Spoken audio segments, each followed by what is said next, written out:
Good morning, good afternoon, good evening, I am Big Bad Kaiju, and welcome to Digital University Streams.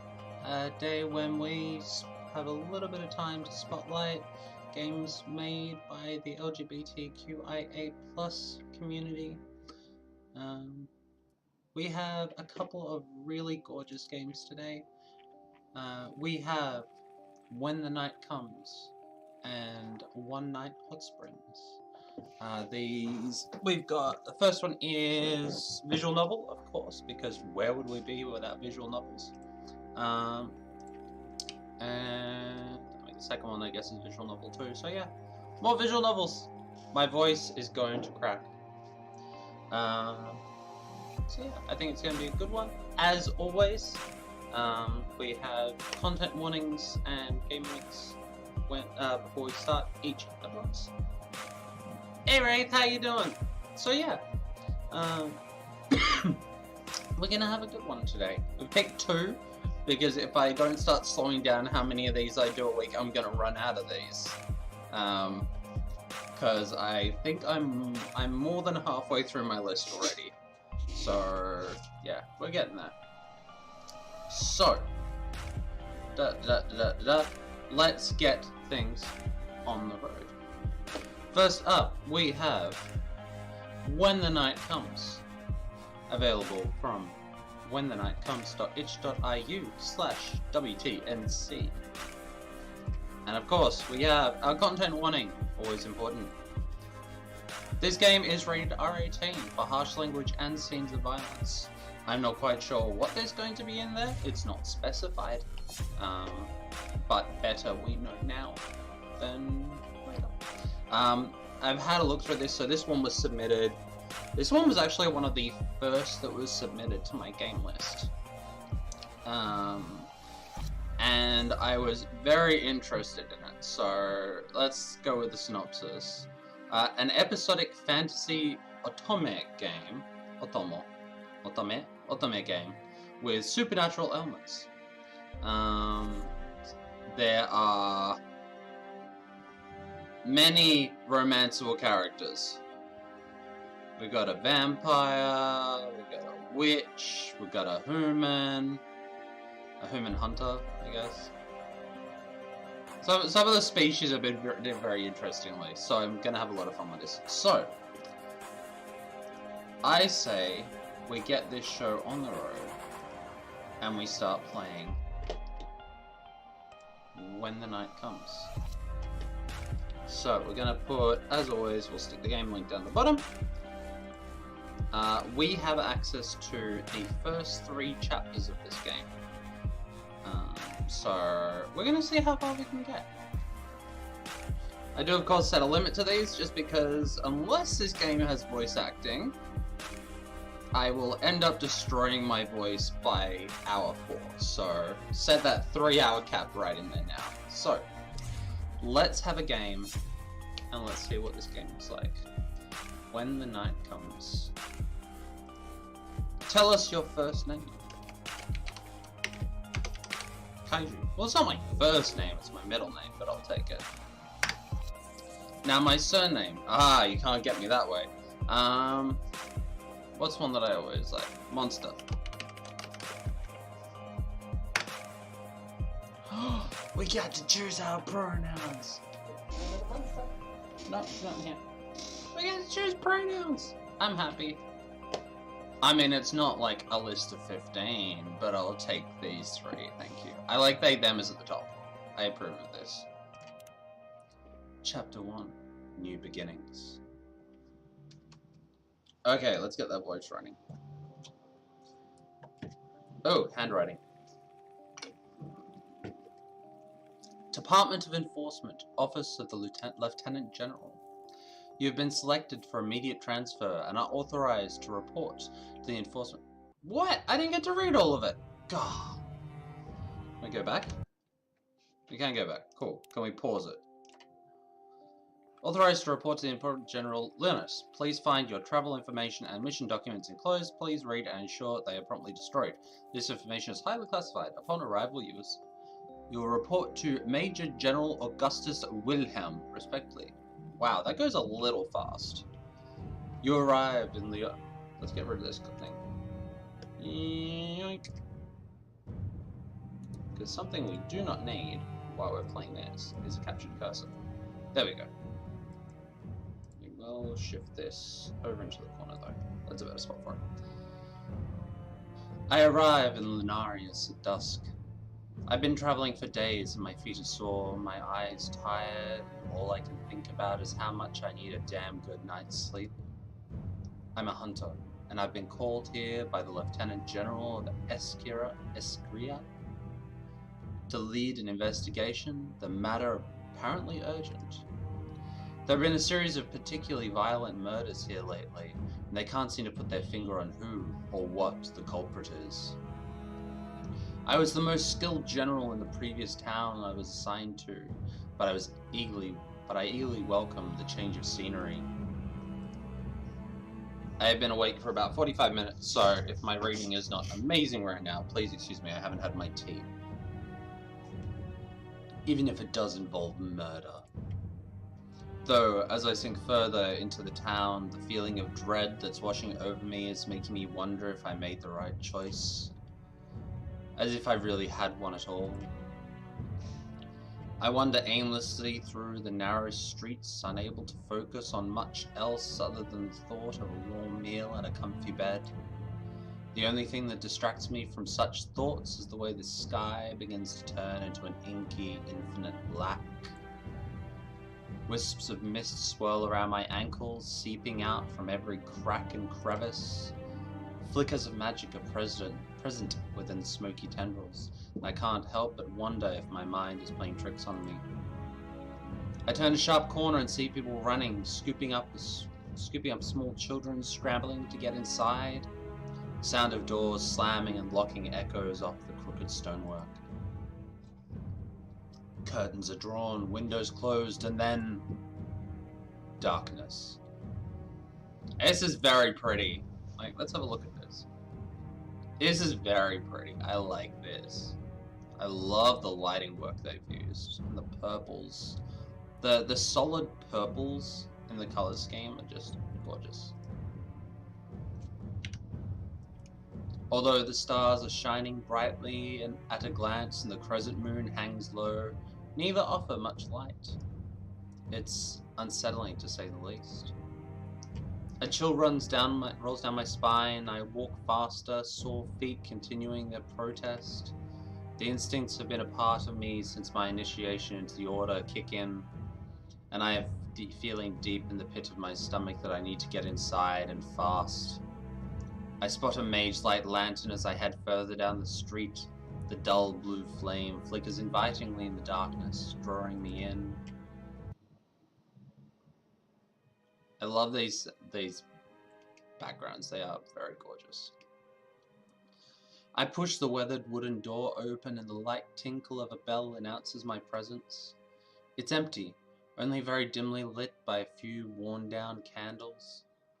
The walls are lined with curious trinkets, jars of strange looking ingredients and potions, an apparently endless collection of dusty old books. It smells faintly of incense and just a little of... is that ozone? Yes, like the way the air smells just before a storm, like lightning. I hear footsteps and turn to find their owner. I'm taken aback by the figure that appears from behind a pair of well-placed curtains. Oh, hello there. I was just closing up. But how can I help you? They are cute. They are adorable. I've got the character sheet here, so I'm really looking forward to this. Wide eyes burn into me, brighter than the clearest of emeralds. His aura is distinctly magical, and I'm aware I'm looking at a witch, a powerful one at that. I'm sorry to intrude, but I appear to be a little lost. I'm looking for the tavern.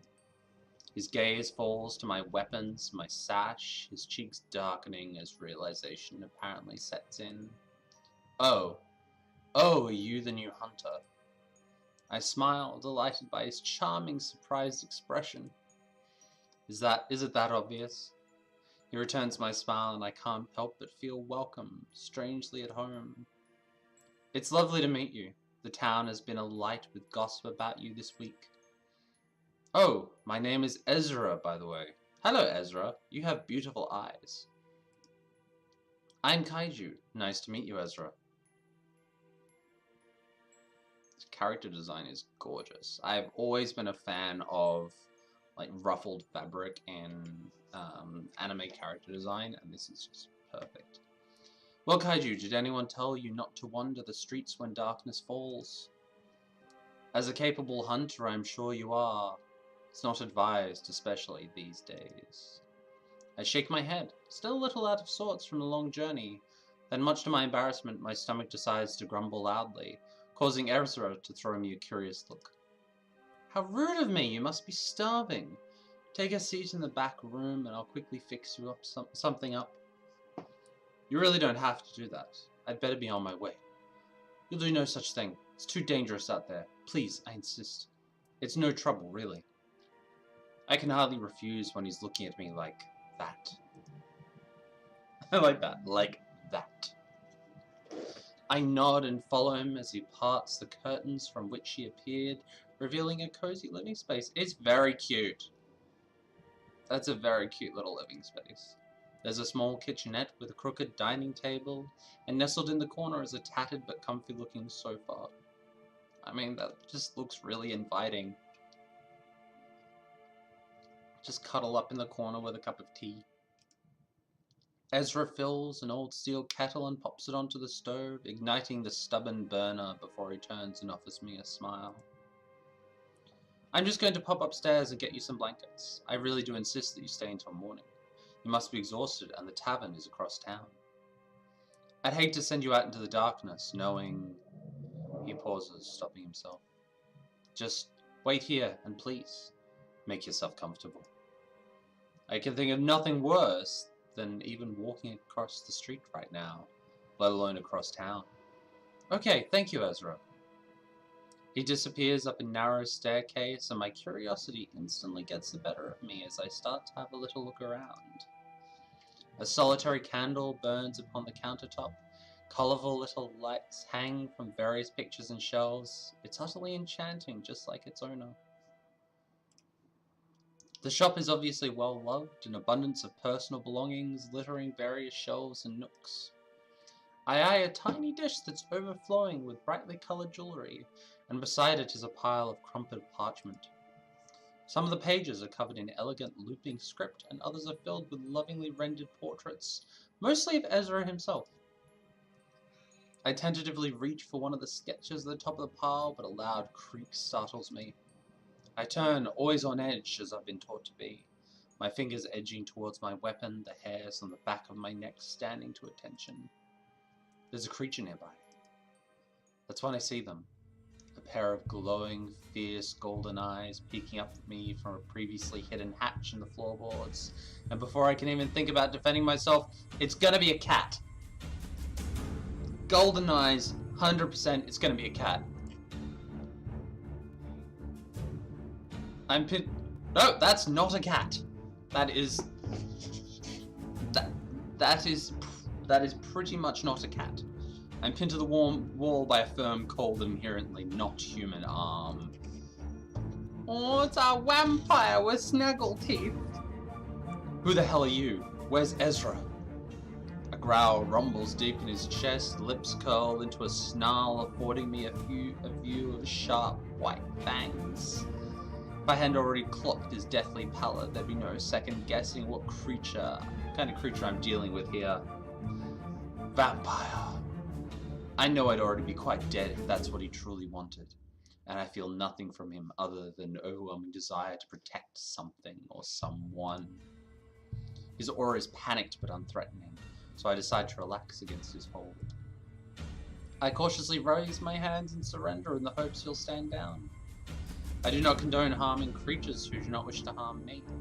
It's a good attitude. It's a good life attitude. Plus, I've met a few reasonable vampires in my time.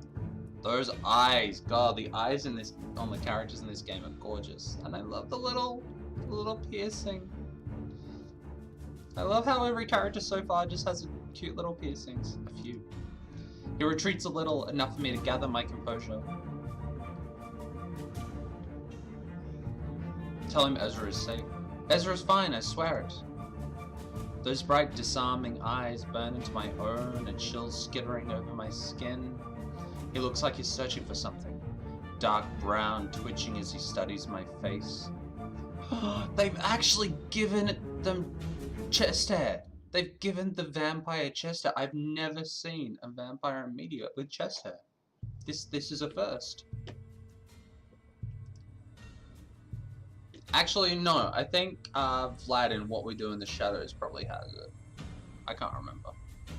Something that looks a lot like relief crosses his features. I can't help but wonder what a vampire is doing sneaking into Ezra's home at this hour. If you're playing tricks on me, I'll have your head, understand.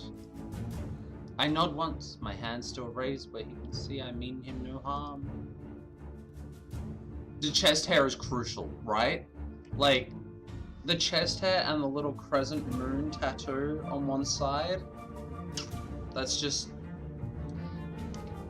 like, everything's doing it for me there. Like, I mean, I'm not necessarily into this character, but I'm loving the design.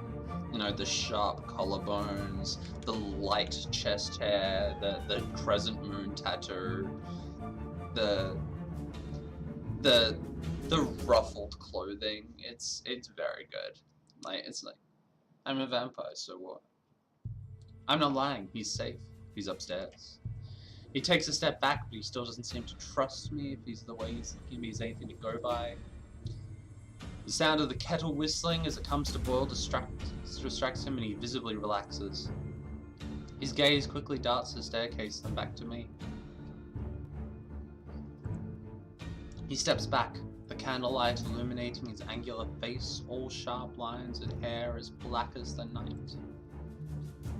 He's otherworldly, obviously attractive, and his left arm is missing from the shoulder down. What? Oh, is that a replacement? In its place, an advanced-looking prosthetic, glowing with looks like incredibly advanced magic.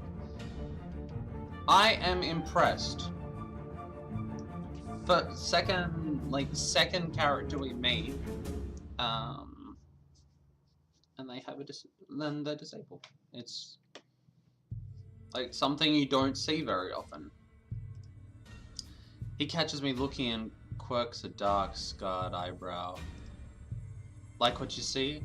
Sorry, it's not for sale. Ezra appears from upstairs, his eyes wide as he surveys the sight before him. Finn, what are you doing here? They meet each other halfway, the vampire reaching for him. Iron fingers tenderly curl around Ezra's forearm, his prosthetic glowing brightly as if it's responding to the touch to Ezra. I feel a little like I'm intruding by watching this exchange, but I can't seem to bring myself to look away.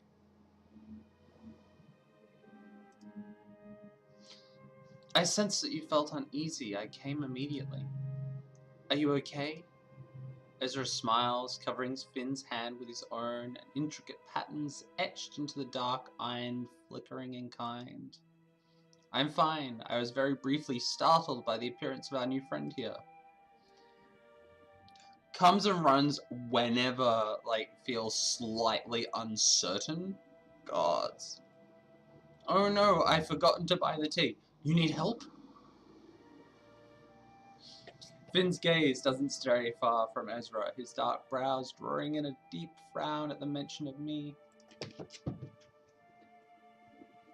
What you doing, kitty? You in kitty time? Hello? Come here, honey. Come here. Oh, come here. You can cuddle up with me for a little bit. There we go. I see. I'm sorry about that introduction, Hunter. Things are a little on edge lately.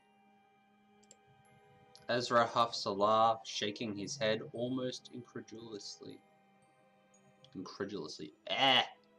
I've been awake for like an hour. It's too early for incredulously. What's up, honey? No good girl. I'm fine, Finn. That reassurance seems to make the tension melt from Finn's broad shoulders. Up you go, up you go. You that way? Window time? Okay.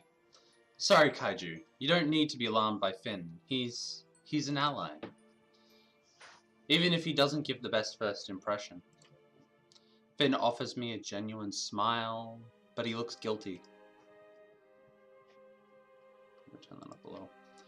I catch Ezra eyeing me warily, clearly sensing my apprehension to the unusual situation unfolding before my eyes. Finn offers me a genuine smile, but he looks guilty. Can I change that so it doesn't, like, forward automatically? That should do it. I catch Ezra eyeing me warily, clearly sensing my apprehension to the unusual situation unfolding before my eyes. Finn's whole demeanor changed the second he laid eyes on Ezra. I feel any final traces of fear melting away as he steps forward and offers me his hand.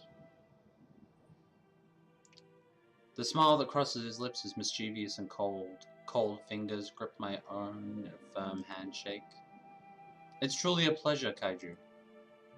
His eyes brush over me like a caress, pupils widening, dilating. I feel myself swaying, leaning towards him almost unconsciously. There's a soft whisper of muffled thoughts echoing through my mind, and I can't quite tell if they belong to me or him. It's soothing, and suddenly I feel at ease around him. Whatever he's doing, granting me the foresight to see that he most certainly is harmless. He's putting a glamour on you! God.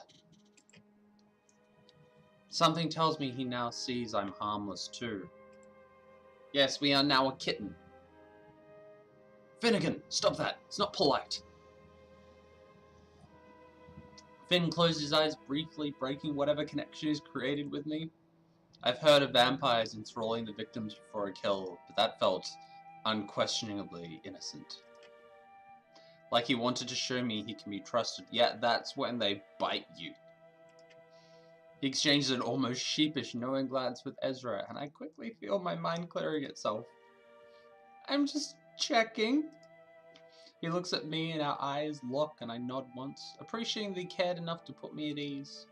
Huh. I hope he didn't hear anything untoward in there. Anyway, Ezra fusses with the kettle, pouring me a cup of fragrant tea and offering it to me in a pretty floral saucer. Here, this will help you get a good night's sleep. I take the cup with a nod, both of them staring intently as I take a small sip. It's good, refreshing, and exactly what I need. So Kaiju, are you looking forward to becoming part of this Ow! Ezra elbows him in the ribs, throwing him a stern warning glance, and the vampire flinches. Lovely town. Do you have any idea what you've gotten yourself into? I like adventures. I'm used to a little adventure. I truly hope I can help. Ezra looks defeated, but strangely optimistic. I hope my words sound honest, because I really have little choice. I have to help. It's my job. My duty. Well, you certainly seem capable enough. Finn grimaces, exchanging a strange look with Ezra, and I feel like they're not telling me something. My clan and I are at your disposal should you require any assistance. You got a town full of vampires and they're not dealing with the murderer? Gosh. I offer them both a smile, finishing up my tea. Ezra hurries to take the empty cup from me and sets it on the table. He places his hand upon Finn's arm, the intricate patterns that are etched onto the iron flickering contact once again. I mean, I wouldn't call these, like, oh, they're intricate, yeah. Yeah, I'd call them intricate. Finn, Kaiju needs to rest. Maybe you should. Finn nods and Ezra follows him as he heads for the hatch. They embrace and Finn whispers something into Ezra's ear, the witch smiling brightly as he pulls away. Finn's warm, golden gaze locks with my own, and he smiles softly. Take care, Kaiju. If you ever need anything, just scream and I'll come running. God, I was waiting for that to be like a film noir kind of thing. You know how to scream, don't you? Just part your lips and howl. He winks and my traitorous cheeks warm at the sight of it. He notices and laughs quietly, a deep, comforting rasp that I could most certainly get used to. It was nice to meet you, Finn.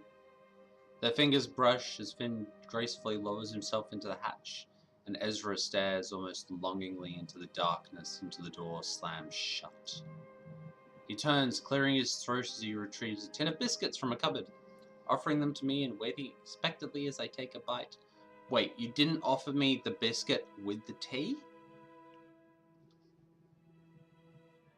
What? Listen, please don't let our apprehension worry you. I'm sure you're more than capable of getting to the bottom of these murders, Kaiju. It's just not safe out there, not even for someone like you. Some are saying the town has been cursed, but I sense something else. Something bigger. Even though we've only just met, I trust him without question. Within moments of my arrival, I could tell something about this town is off, and I intend to get to the bottom of this mess. We've lost people, good people, and the investigation seems to have halted. We don't know what more we can do. Quickly gathers himself, forcing a laugh to break the somber mood. Oh dear, look at me getting all emotional when you're probably absolutely desperate to get some sleep. As much as I hate to admit it, I am. And I stifle a yawn as Ezra turns to fuss with the some blankets. I suddenly remember just how fatigued I am, and I'm thoroughly looking forward to sitting upon the tiny sofa. Thank you for letting me stay, Ezra. I'll be out of your hair come morning. And it is lovely hair. Really, it's no problem at all. I wouldn't dream of letting you wander the streets at this hour, especially after that journey.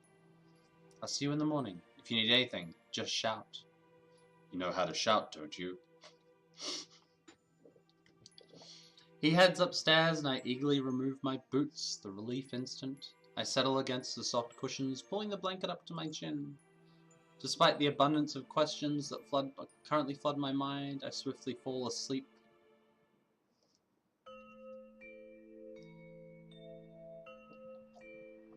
In the morning, I join Ezra in the shop as I prepare to leave, waiting patiently while he deals with what sounds like a particularly difficult customer.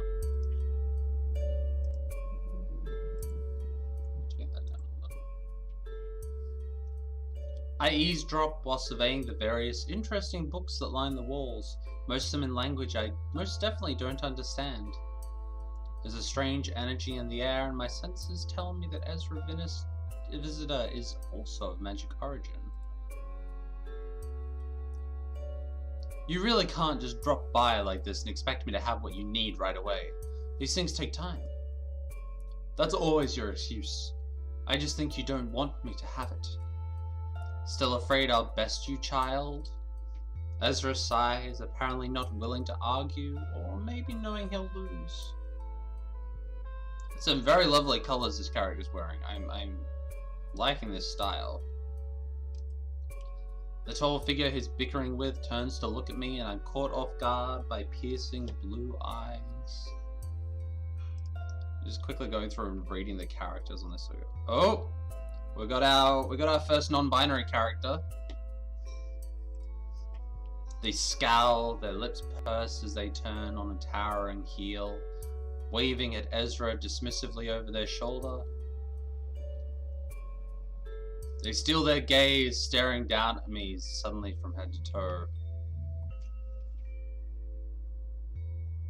Yeah, they're cute. They seem obnoxious, but cute.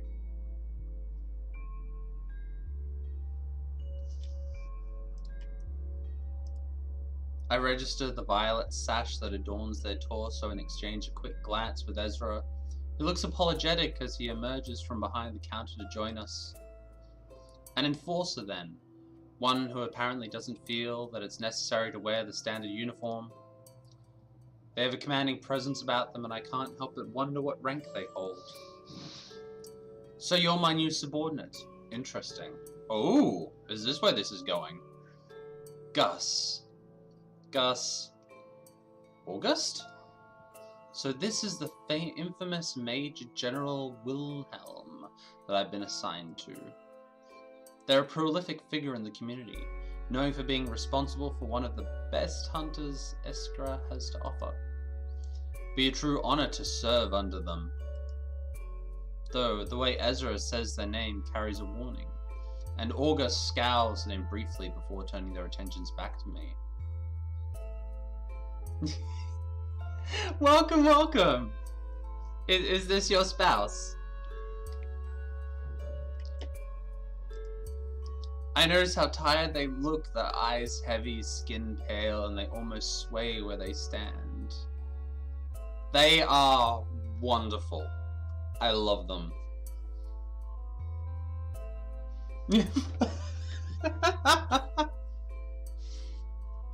I mean, how do they feel about polyamory or relationship anarchism? Like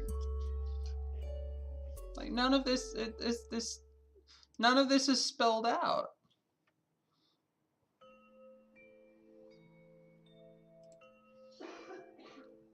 Apparently Ezra notices too, a flash of concern crossing his features as he quickly rushes to gather some ingredients from a locked cabinet.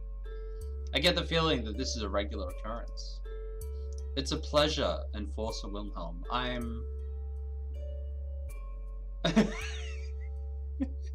You're lawfully wedded to me. Back off, Kaylee? Which one's Kaylee? Kaylee is...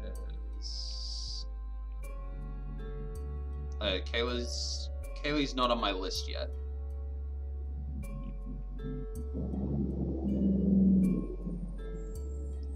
Oh, you're married to Finn? I mean, the golden eyes, the glamour. Oh, okay.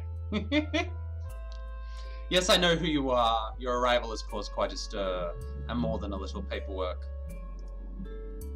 They glance over at Ezra, watching as he breaks off a few sprigs from a neatly wrapped bundle of herbs, popping them into a glass vial. It's wonderful to have you here.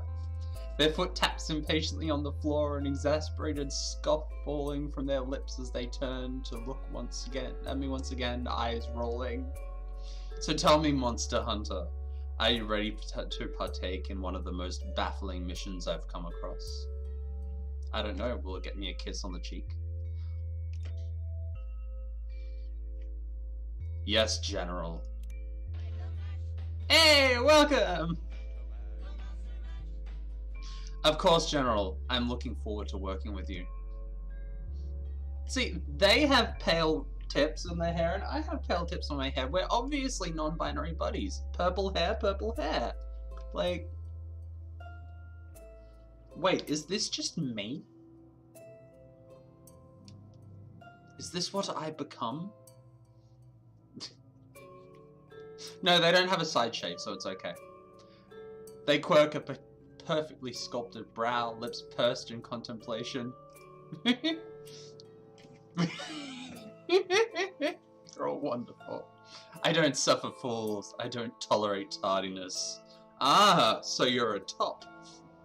If you're capable, we'll get along just fine. Their unrelenting gaze burns into my own, and I swallow thickly. Offer them a genuine smile as I can muster such scrutiny. Welcome, welcome. Hey, Jason! We've just found our top and we're only half an hour into the game.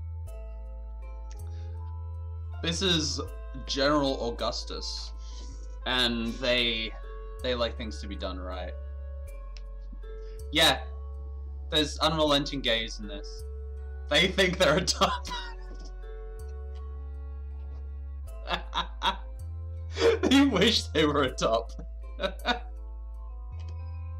They're a bottom with aspirations. Well, they're non-binary, so them being a switch would be about right. I think everything will work out. This is Ezra. He is lovely. This is Augustus. They are bossy. The bossiest bottom in all of Escrow. Can I get that on a shirt? Can you print out a shirt for me that says the bottomest boss? Hey, this channel, this is a mature stream. We're allowed to be edited, not safe for work in this one. Just keep it civil. But yes, they... This won't be as effective, but it'll do the job for now. As August eagerly reaches for the vial clutched in Ezra's palm, Ezra pulls away, fixing them with a worried gaze. Please, Gus, stop doing this to yourself. They're pushing you too far, and you know it. You're better than this. Ezra surrenders the vial, the viscous violet liquid glowing dully as August takes it with trembling hand.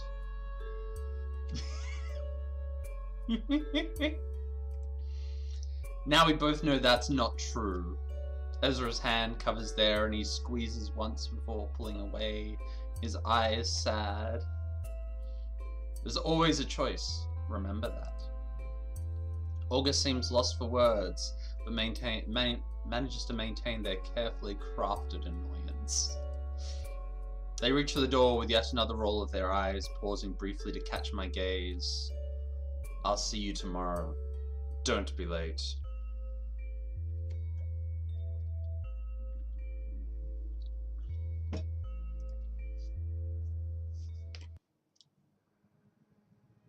We stand outside the shop, the sky bright, but the town somehow still feeling inherently gloomy.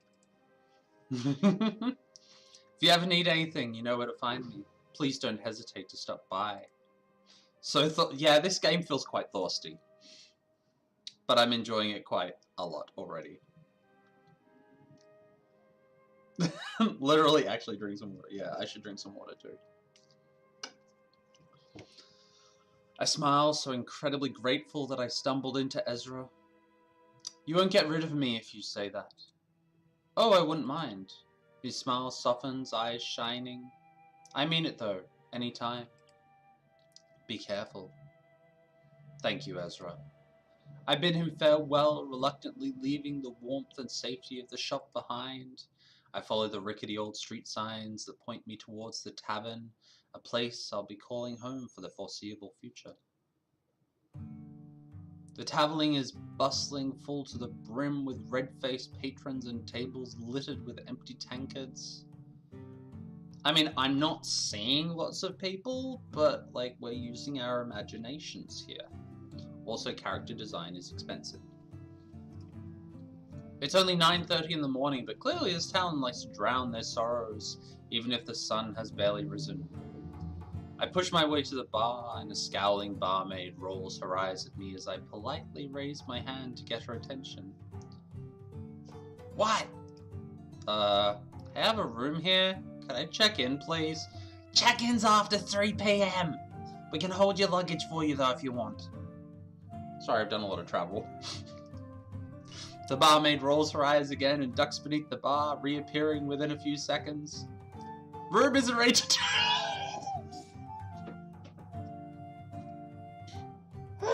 How did I call that one? How did I call it? This, yeah, totally understand it.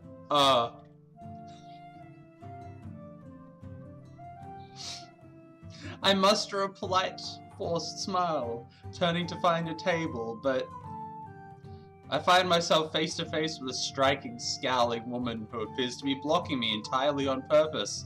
Hello! So this is the famous monster hunter that's taking my place then. Dark blue eyes look me up and down and she scoffs loudly. You don't look like anything special to me. Come to gloat, have you? Rub my face in it. Nice to meet you? It's nice to meet you, I'm Kaiju. She looks taken aback. Clearly not expecting me to be polite. Hey, got her off guard. She straightens up, her features softening, kind of. I know who you are. I'm Piper. Piper Merriman. I like you, Piper. Is she a top?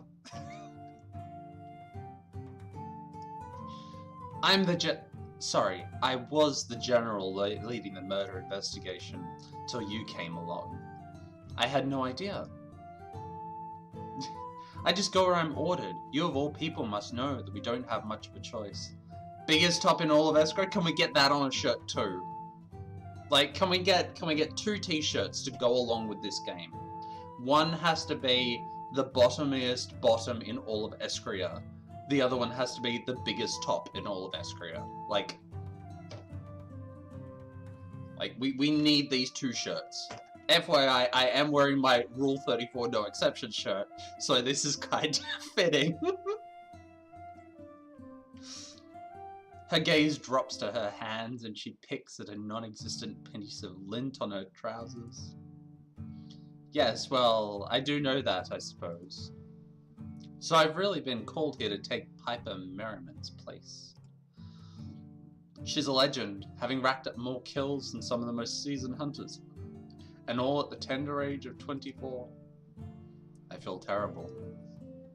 I wasn't told I'd be replacing anyone, and her anger suddenly seems pretty justified. I'd be devastated if I was demoted. We work so hard, we put our lives on the line, and all the while the majority of enforcers sit safely behind their desks, holding our fate in hands that aren't stained with blood.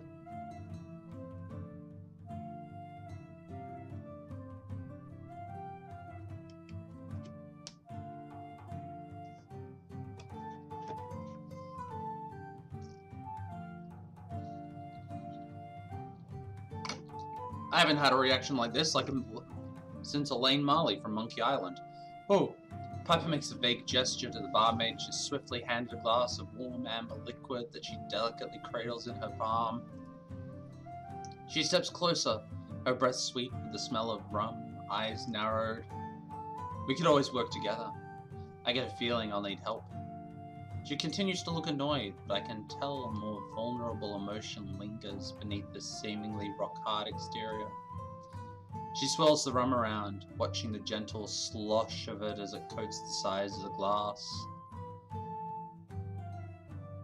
Yes, well, that's what I get for being utterly shit at my job, isn't it? She scoffs a laugh, but the smile that curls at her ruby lips doesn't reach her eyes. Everyone likes looking annoyed, apparently.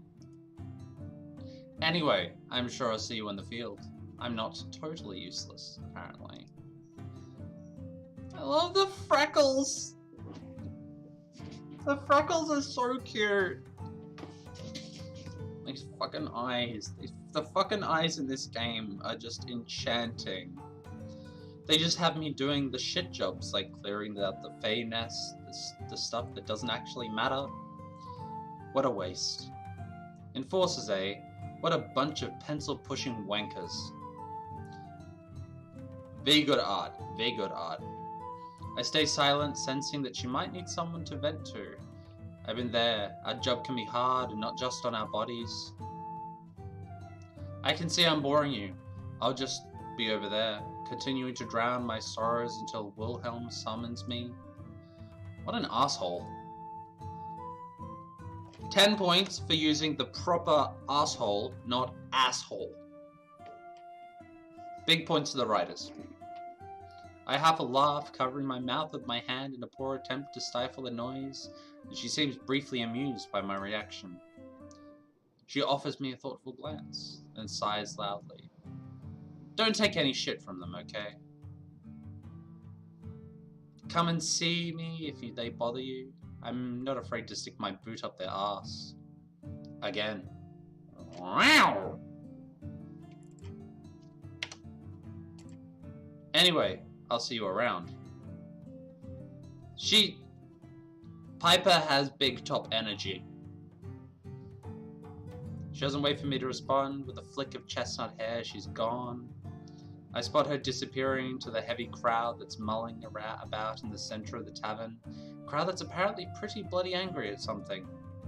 I hear yelling and I decide to investigate. Might as well get stuck in, right? I push my way into the crowd and I find what both baffles and amuses me. A lichen, set smack bang in the middle of the tavern, arms folded across his chest defiantly. He has a smirk plastered across his scarred lips, ears twitching dismissively as a small crowd of pissed-off townsfolk hoot and holler at him.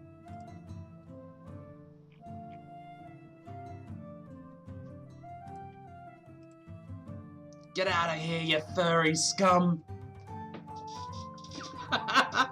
Fuck. Is this just a pop culture thing?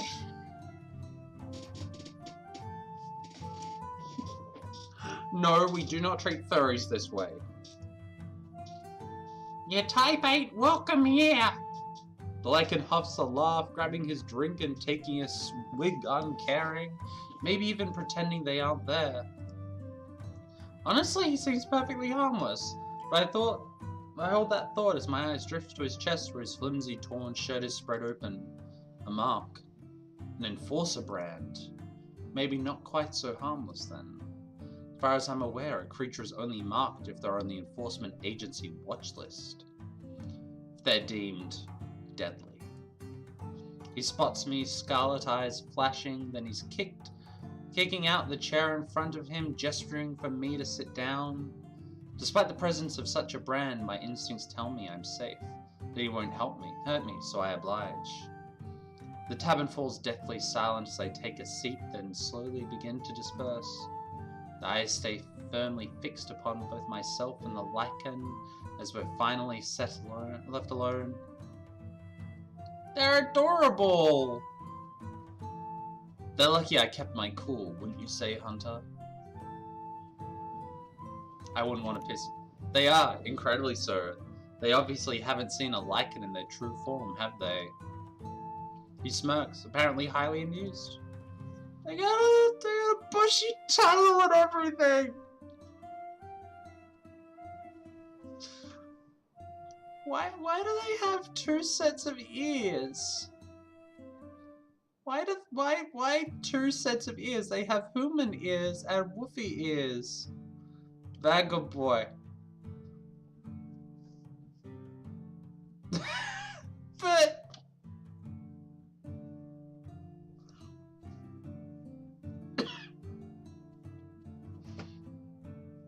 well, at least he doesn't have to wear his headphones up here.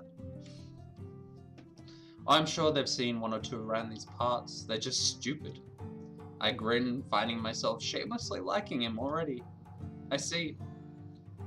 How about you tell me your name and why you apparently have a death wish? He bristles, his tail wrapping around the leg of his chair as he places his now empty tankard upon the table, the noise drawing a gasp from nearly every single patron. I glance over at Piper, who sits in the corner, either oblivious or uncaring. Personally don't want to touch his headset, surely feel no ears on the side of his... Hey, what's wrong with having two pairs of eyes? 4 nostrils would be a little weird, but 2 pairs of eyes is doable. It's Alcar, and I don't have a death wish. Today, anyway. Only today? He smiles, folding his arms back across his chest. He leans back in his seat, relaxing, his tension visibly melting away. You don't need to concern yourself with me, Hunter. I stay far away from your kind, from everyone, really. Meme King. Unless they come looking for me, of course. He glances over his shoulder, catching Piper's gaze. She flips him off and he turns back around to face me, his shoulders shaking with quiet laughter. I'm sure you'll grow to despise me in time, just like every other idiot in this stupid town. Who's a good boy? Who's a good boy? I just want to scratch behind the ears, all 4 of them. Scratch, scratch. What a good boy. He stands and all the patrons stiffen. It's so quiet you could hear a pin drop, and I'm pretty sure almost everyone has stopped breathing. Alcar rolls his eyes and flashes me a grin. He looms over me close enough that I can smell the earthy, distinct petrichor scent of him, strangely pleasing for a man who looks like he hasn't washed in days. If my advice is worth anything to you, then trust me when I say to trust no one. He stares me down, waiting, watching. Even you? He smiles at that, scoffs. Especially me. Goodbye, Hunter. Oh, what a good puppy boy. Aww. I watch him leave, feeling everyone's gaze upon me. I compose myself and offer them a smile, as genuine as I can muster after such an odd introduction to this strange little town. I glance at the clock, and it's only 10:30. I have some time to kill. The town is small, very small, and takes me less than an hour to walk it from end to end. I find myself drawn to the cemetery, the scent of blood thick here. This is the site of the last murder, and I come across a patch of scorched grass, the earth around it trampled. The remnants of a crumpled gravestone are littered around the perfect black outline of a body, and I take a deep breath. I crouch down, skimming my fingers over the dead grass. I close my eyes and try to picture it, but it's hard knowing how stark the darkness is here. It's a blur, a mere memory, but I feel terror. They were so scared, utterly alone in their final moments. But something sticks out over all that fear. I'm sorry. I love you. The words hit me hard, my chest aching, and I feel an intense longing. Love. It's powerful, unconditional, so much that it snatches my breath from my lungs. I take a deep breath and force myself to stand, trying to shake the feeling. I'll find out who killed you. I swear it. I am startled by the sudden sound of heavy footsteps, my hand hovering over my weapon. I look around frantically, on guard, ready, and then a striking figure appears. It's a cat!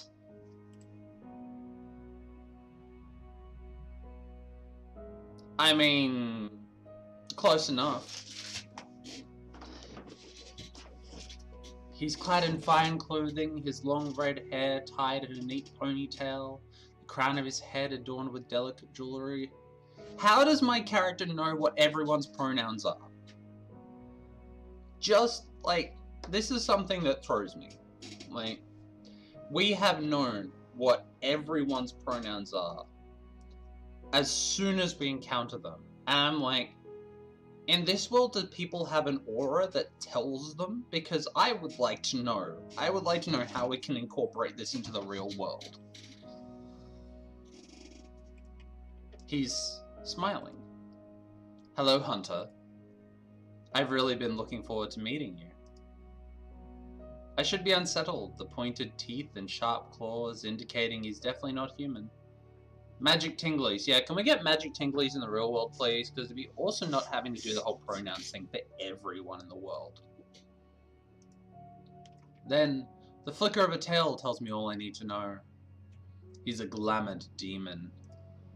Though, I'm finding it hard to be alarmed by his presence. At least the jewelry industry here is doing really well. Like, everyone's got piercings. Like, at least 4 or 5. His eyes are warm, chestnut brown, and they sparkle in the dappled sunlight as he gazes at me in wonder. You have? You've been expecting me. Oh, he's adorable. I watch as his cheeks darken, his gaze dropping to the grass. Well, people talk, and I listen. I really hope I didn't scare you. Well, he's certainly not like any of the demons I've encountered. More cuties, yep. They're not trying to kill me, helps. You didn't. It's okay. You're sure? I'm kind of used to startling people here. I promise, I've seen scarier. He laughs, his tail flickering. I'm certain you have. Even his tail is pierced. I feel no threat from him, and his aura is calm, if not a little skittish. He's hard to read, and that's frustrating, but not necessarily alarming. So what's your name? The demon exhales sharply, apparently relieved that I'm making conversation rather than contemplating killing him. It's Omen. What kind of omen? I feel a smile curling at the corner of my lips. Are you a good omen, or a bad one?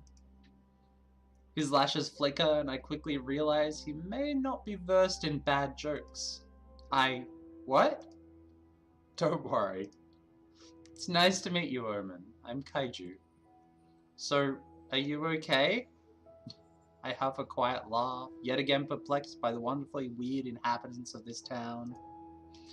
He's certainly the most polite demon I've ever met.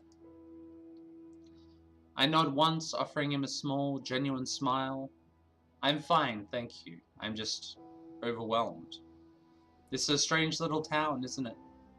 Omen laughs, the sound musical, infectious, causing my own smile to widen. That's being polite. It's more than strange. It's a mess I and many others hope you can fix. I grimace, my gaze drifting down to the place where the last murder victim lay.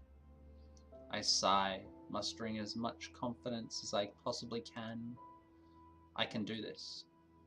I can solve these murders. So no pressure then.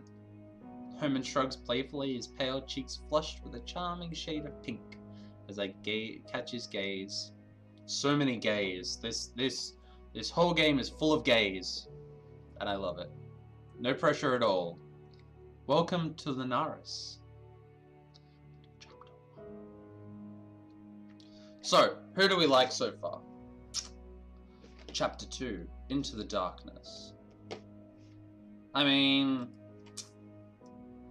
Ooh, flirt options are selected. For each flirt save, you get points for a chosen character. Choose wisely, press fluctuating depending on the romance you unlock in later chapters.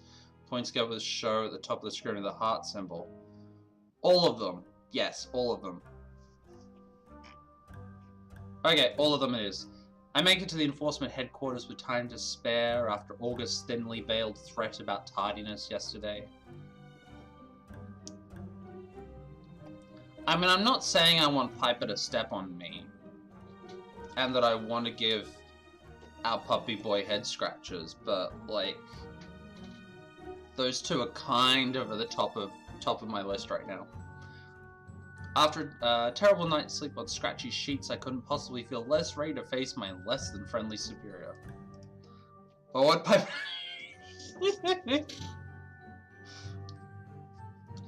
When did that become part of the cultural conscience? Like, I raise my fist to knock on the door, but the muffled conversation I hear coming from inside has me hesitating. Like, when did we suddenly shift to, I want them to step on me? Like, as a cultural thing for, I am in awe of this powerful person. Like, of this powerful energy that's coming from this person. When did we get to that? Because it was very recent. It sounds heated, and I glance at the clock on the wall behind me to check the time. I have 1 minute before I'm sure General Wilhelm will admonish me for being late.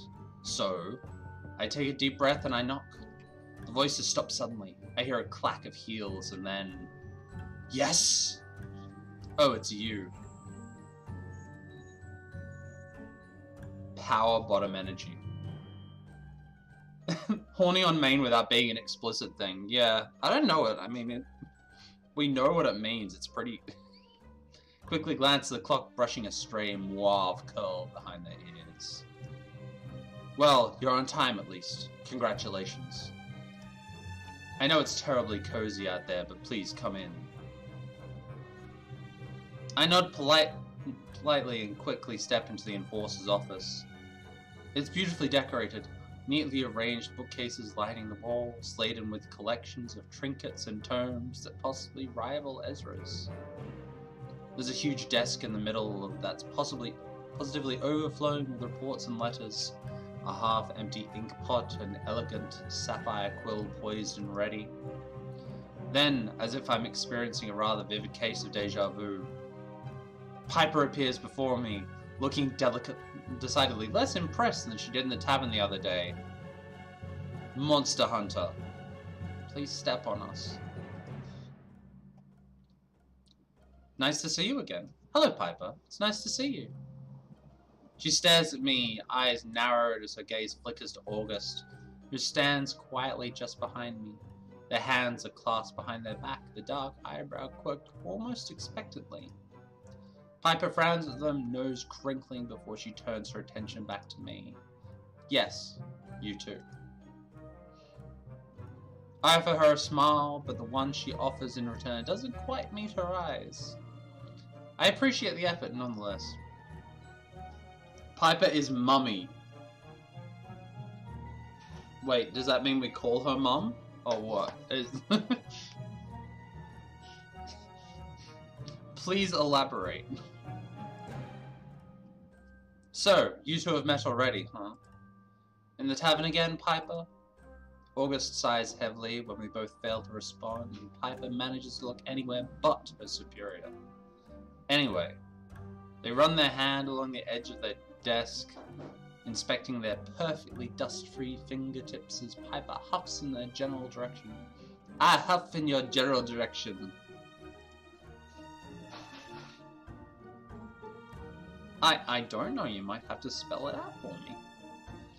I know you have very important business to attend to, but I'm not finished with you yet, Wilhelm. Is it Wilhelm or Wilhelm? Wilhelm. Keep going Wilhelm because it's a historically well-known name. Is that so? I've given you your mission, you've complained about it, loudly. So, pray tell, Major. What else could there possibly be? She's Major now? I'm having Ghost in the Shell feels. Can we call her the Major? Piper flinches and I see her demeanor shift, her admirable determination withering and dying as the word rolls off August's tongue.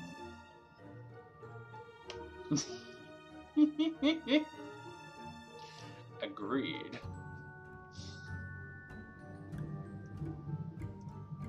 A harsh reminder of her demotion, one that clearly stings. I wonder if I'll ever get the chance to ask her about it, to finally know exactly what she did that warranted her being made such an example of. Nice, August. Really nice. You quite literally cut the tension here with a double-bladed dagger. It's not awkward at all. We have a meeting, General? August sighs, glancing at Piper almost guiltily. But the sorry expression fades the second she meets their gaze. Yes, we do. Is that everything for today, Merriman? She growls, a quiet rumble through clenched teeth. Is that I wasn't asked. They take a deep breath, pinching the bridge of their nose between forefinger and thumb, utterly exasperated. You're dismissed for today, Merriman. They stare at each other down, and I wonder how the hell they ever managed to become one of the most successful elimination teams of all of Escria. Yeah, like, the meeting of the gays in this, like, gosh. I've heard countless weird and wonderful stories of their partnership, of Piper's unparalleled strength and August's unmatched intelligence. But here, now, all I see is a dispirited hunter and an impossibly tired enforcer. Harry is on his way. I suggest you depart quickly. She blanches at that, and I can almost see her admitting defeat, her shoulders relaxing, the furrow of her brow fading. Fine. I'll go and look at your possibly a small chimera, but probably a big fucking cat. One day you'll have to stop punishing me, you know. So many gays. Hey Jade, how you doing? Almost time for Escra's daddy? Oh god. Piper grabs a set of expensive looking daggers from the chair in front of their desk, strapping them to her back with haste. She pauses in front of me, and those dark eyes soften as she meets my gaze. Hi! Meet my gaze! This is gay 1, this is gay 2, and this is gay 3. They are my gays. Meet them, they're lovely gays. God. Excuse the gays joke. This is from a tabletop role-playing game that I was playing on another channel, and one of the main influences was the gays, and it was just non-stop. Please collect all the gays, and it was just like the mechanic was gays, G-A-Z-E, and Like, it was just non-stop gaze jokes, and it was fantastic. See you around, Hunter. Enjoy your important meeting, and remember what I said. Another glance at August, and they suddenly become very interested in studying their perfectly manicured nails. Foot, ass. Step on me, please. You are an incredibly lovely gay, Jade. We love you. There are some incredible gays here right now, and I love you all.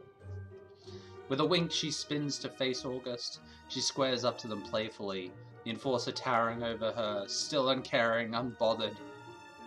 Twat. And with that, she turns on her heel and slams the door so hard it shakes in its frame. August walks around the back of their desk, practically falling into the well-used leather chair.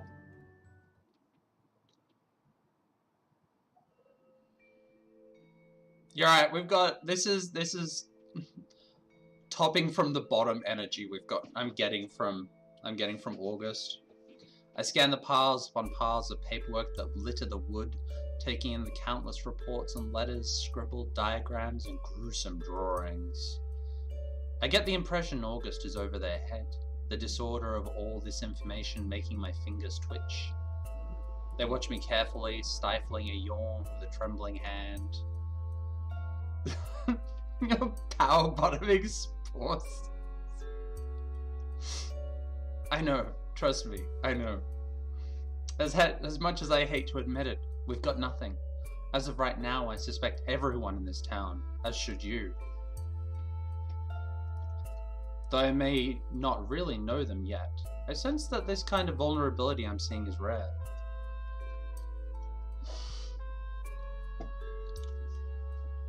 Cross-eyed from love. Aww. It's so cute. Hey, they're adorable. I love the fucking character design. Like, 100 amazing points to the character designers for this game. August doesn't strike me as the type to admit defeat so easily, and something more serious than the usual stress of the job seems to be lingering under the surface. After what I saw back in Ezra's shop, I can't help but wonder what they were like before all of this. The way the young witch looked at them. Pity. Ezra pitied August. Another heavy sigh, a noise I suspect I'll be hearing often, and August huffs a quiet laugh. They relax back in their chair, and for the first time since we met, they seem to let their guard down. I don't know why Harry decided you were the right person for the job above all others, but I trust him implicitly, so whatever plan he has for you, we'd better make it work.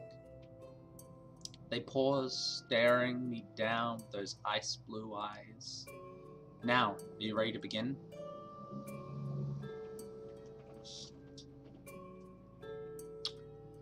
Do I want to flirt with them? Like... Oh, what do we think? Smash the flirt button? Yes, please. I don't know, like, is it the right thing to do? Is the flirt button really what we want to just be smashing immediately?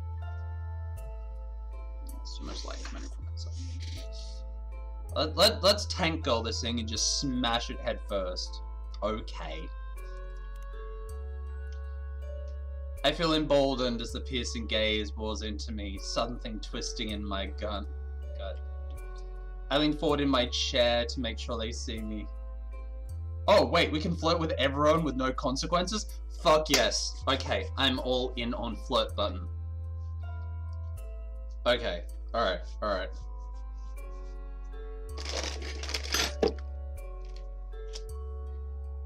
How do one flirt? I lean forward in my chair to make sure they see me. Really see me. I can't wait to see where our partnership takes us. General Wilhelm. August presses their finger to their lips, appraising me. Oh, really? Well, together I think we can do absolutely anything if we truly wanted to. Though they're clearly trying to hide it, to stifle it. I see their lips twist into a shy grin. And you state this after knowing me a mere day and a half? How bold. I know what I'm capable of, and you're quite prolific, you know. Long, dark lashes kiss the top of his lightly flushed cheeks, dusky rose painting pale skin as they lean in. Closer. Closer.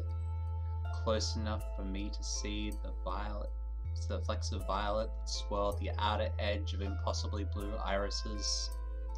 August is magic, overflowing with it. It pours out of them in waves, and I can feel it deep in my bones, settling on my skin. But call it a gut feeling. A quiet, careful laugh, and suddenly they don't look quite so tired anymore. I suppose you hunters hold quite the advantage on me with your gut feelings, don't you?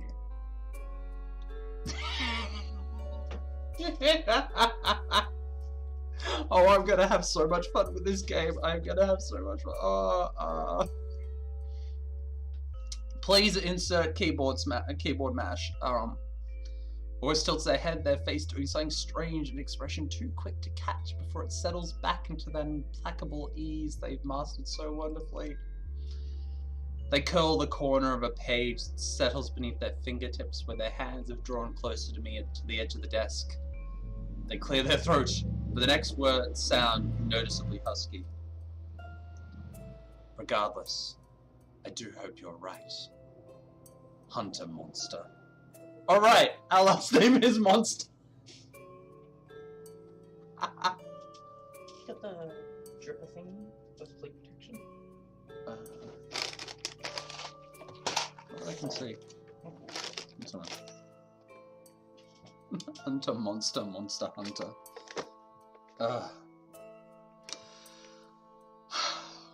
They pause. Rather, I look forward to testing your theory. I smile, genuine and warm. Me too, and please, call me Kaiju. We're going to be partners after all, aren't we? Very well, but you'll still call me General. Someone is very into their titles. I laugh, but I nod my agreement. Why, of course, General.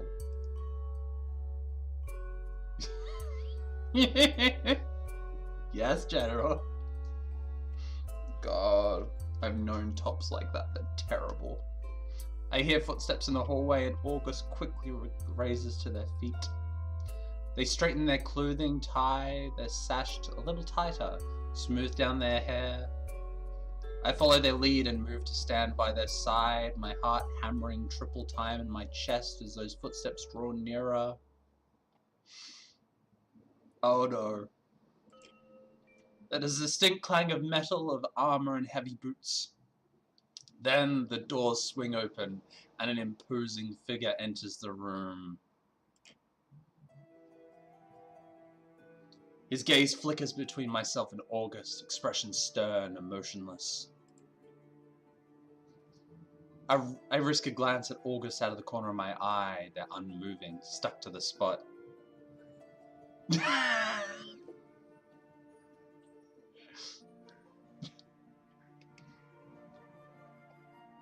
Daddy's home.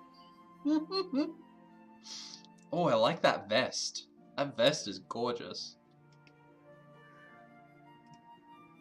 I've heard many tales about Harold Addington III.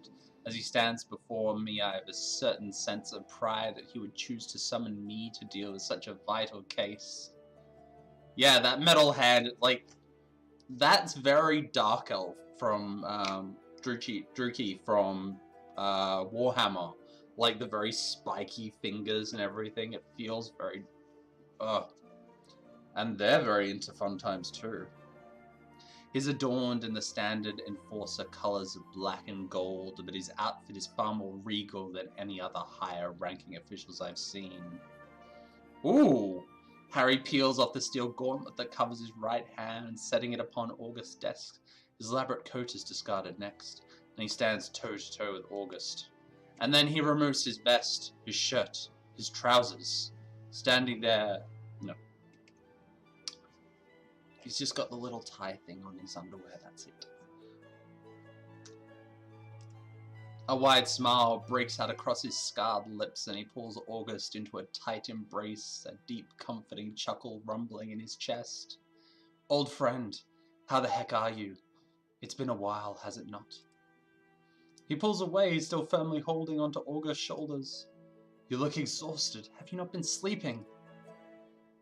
And the little curl of grey hair at the top. August offers him a wry smile as Harry drops his hands. I'm trying to sleep. Does that count? Harry throws them a look. Something stern but edged with a certain fondness. One that a father might give to their child. He is Daddy! Yep, okay, we've got the daddy character. Look after yourself, Augustus. August nods once, still smiling as Harry turns to stand before me. Hunter monster. Can't believe it's done that. I've done that. I did that to myself. I did that to us. We are Hunter monster. It's such a pleasure to meet you. I can finally put a face to all those impressive reports I read. He offers me a hand and I eagerly take it. It's a pleasure to meet you too, Lieutenant General Addington, sir. He smiles warmly, keeping his grip on my hand, his other holding my forearm. Harry is fine. None of that formal nonsense. If we're going to be working together for the foreseeable future, we might as well get familiar. Wouldn't you agree? Yes. Yes, please. Of course, sir. Harry. Oh, characters are so good. He laughs and I feel incredibly relaxed in his presence. Now this is big top energy. There we go. We've got some going there. Now let's get to business, shall we? August hands him a standard issue file that's sealed with wax bearing the Scarlet Enforcer emblem. They watch me carefully as Harry breaks the seal, a heavy sigh falling from his lips as he quickly scans the report. Closes his eyes, handing the papers back to August before he turns his back to us both. A silent moment passes and Harry rounds his shoulders, clicking his neck before he faces us. You know, Kaiju, I've worked for the Enforcers for nearly 30 years, and I've never felt quite so useless. Harry pauses, the waver in his voice evidences as he composes himself. We've lost some of our best, our brightest, kindest. I truly am at a loss, and I'm finding it hard to remove my emotions from the equation when it's my own people being needlessly slaughtered. August averts their gaze, stealing a quick glance at me, seemingly sussing my reaction, but also giving Harry a moment of privacy. Nothing can bring them back, but we must bring those responsible to justice. Suddenly it hits me. The victims were hunters, weren't they? Yes, they were hunters, just like you. Harry huffs a quiet laugh, clearing his throat. I know we're putting a great deal of responsibility on your shoulders, but I have never-ending faith that you're the one who can help end this madness. Now, do you have any questions? Where's my flirt option? Where's my flirt option? Where's my flirt option?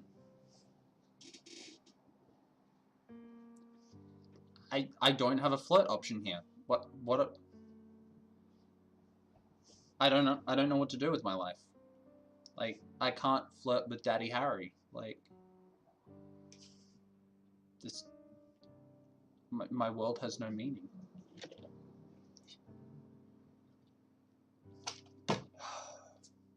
So? There's such a thing called polyamory. You can be extremely married and have other relationships. Fine, I guess I'll have to respect that. How many victims do we have so far? August looks at Harry for guidance and Harry nods his permission. 4, but we anticipate more. A victim has shown up every 7 days for the past month. Oh, there's Polly later? Ooh. Ooh. Ooh. Okay. So that's how we do this. We want Piper to be our top. We want Finn and Ezra, our current Omen. No, I want Piper and I want Puppy Boy. There. That's what we want. Like that's like I have my tastes. Top other top.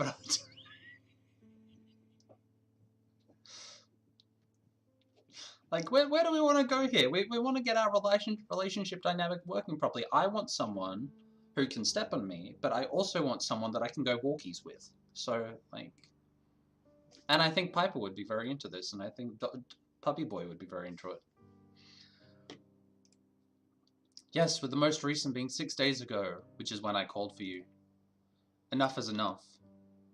So we're due for a body if our calculations are correct. Yeah, walkies. Seriously. Has no one else considered this? Like, sometimes you just want to go for walkies. Finn and Ezra, they're not my type. I mean, they're adorable and everything, but they're not my type. Harry clears his throat, twists the gold band on his finger. Oh yes, he's very married. Concentrate on the latest victim for now. Male, 46 years of age, a general. One of our best. We owe him this. I take a deep breath before I ask my next question, feeling immensely guilty before it even falls from my lips. Were all of them burned? I saw the ash, the charred ground. Each body has been burned very badly, yes, to the point where we cannot determine what wounds they inflicted beforehand. Not even with magic? He shakes his head, exchanging a look with August, one I can't quite place. Not even with magic. Other than the timing of the murders, are there any other patterns I should be aware of? Harry's mouth twists into a grimace, and he shakes his head. I hope you don't think ill of me, but I'd rather not tell you at this point. He and August share a look, and August seems perplexed by this statement. Harry. Harry places his hand upon August's shoulder, a reassuring touch, a smile, then he's looking back at me. Please, just trust me, both of you. I want you to go out there and see things with your own eyes, utilize your abilities, then we can discuss what we've already discovered. This is a complex case with many intricacies, but I think it's important that initially you don't let our opinions cloud your judgment. As terrifying and as baffling as it may seem, I see where Harry's coming from. I don't want to be influenced by an investigation that's so obviously failing. So, where would you like me to start? I almost expect them to tell me to figure it out myself, but Harry surprises me. Well, the most obvious places would be the Ibeck. The what? A curious pair are the Woodridge twins. They've taken up residence in the old church in the middle of town. I'm sure you've seen it. I saw it all right. Big, imposing, obviously dilapidated. Yes, I did notice it. It's quite hard to miss, but I assumed it was empty with it being such a state of disrepair. We can only dream that it becomes vacant, unfortunately. August clenches their fists, the faintest flicker of magic shimmering in their palm. Twins! I am liking how enthusiastic y'all are. This is wonderful. They're a plague upon this town, spouting their drivel and preaching to the dumb and ignorant. They're idiots. Augustus takes a deep breath, their magic dissipating. Right, sorry. Well, I'm not fond of them, if you couldn't already tell. Harry and I share a glance, and he smiles warmly, winking at me. Oh, I think we got the picture. Now, Kaiju, like I said, I suggest you start with them. Just see what you make of them. You might need to play along with the woman. She tends to favor playing games, anything to baffle you. Do you want to play a game? Have they already been questioned? Are they dangerous? Are they human? Harry shrugs, and August's annoyance at him for being so unbothered is obvious. Yes, they're human, and yes, they've been questioned. Hunter Merriman saw to that, but she and the woman had a rather tumultuous relationship. Their alibi is solid. They have a guard, a human who has connections to Clan Casimir. She has no reason to support the Ibeck other than just doing her job. I'd still be interested to hear what you think of her, though. So in theory, they're harmless, but they do have people's ear for some bizarre reason. They prey upon fear, and the town is infected with that right now. Be cautious of them. They certainly won't take kindly to you. Oh, I think Kaiju can handle them just fine. Have some faith, August.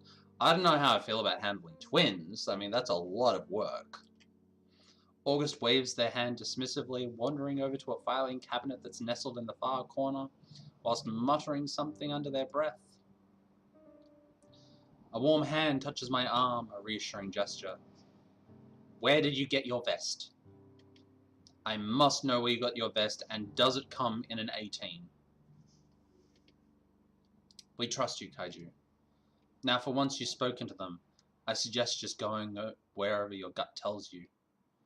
There's plenty of other Lunarians for you to get to know, so just take today to finally really find your feet. I must meet with August and some other generals now, but please report back to us in the morning. Unless you find any damning evidence, of course. In which case, report back immediately. I nodded, glancing over at my superior who has taken it upon themselves to dive headfirst into yet another pile of paperwork. Whoosh. Trust no one, right? Not a bloody soul. Okay, now Harry's Australian. Not a bloody soul. Struth, you seen what's going on in this town? It's horrible. I was just talking to Charlene the other day. She was saying that one of the generals got murdered. I'm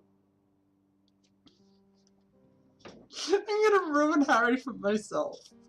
It's okay. Harry's not Australian. Suspect everyone. Question everything. That's a bloody outrage. I mean, here I am, just trying to do my job. Just trying to be in charge of everything. And someone's coming along killing my bloody hunters. Struth.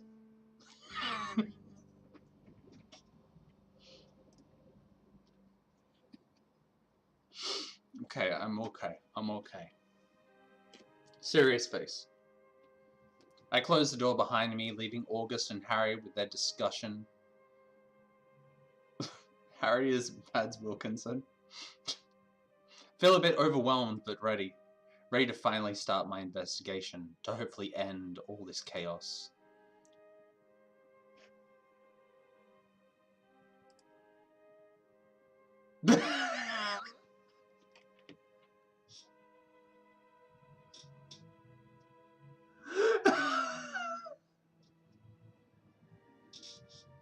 I mean, if you're gonna get timed out for anything, you may as well get timed out for a horrific Australianism.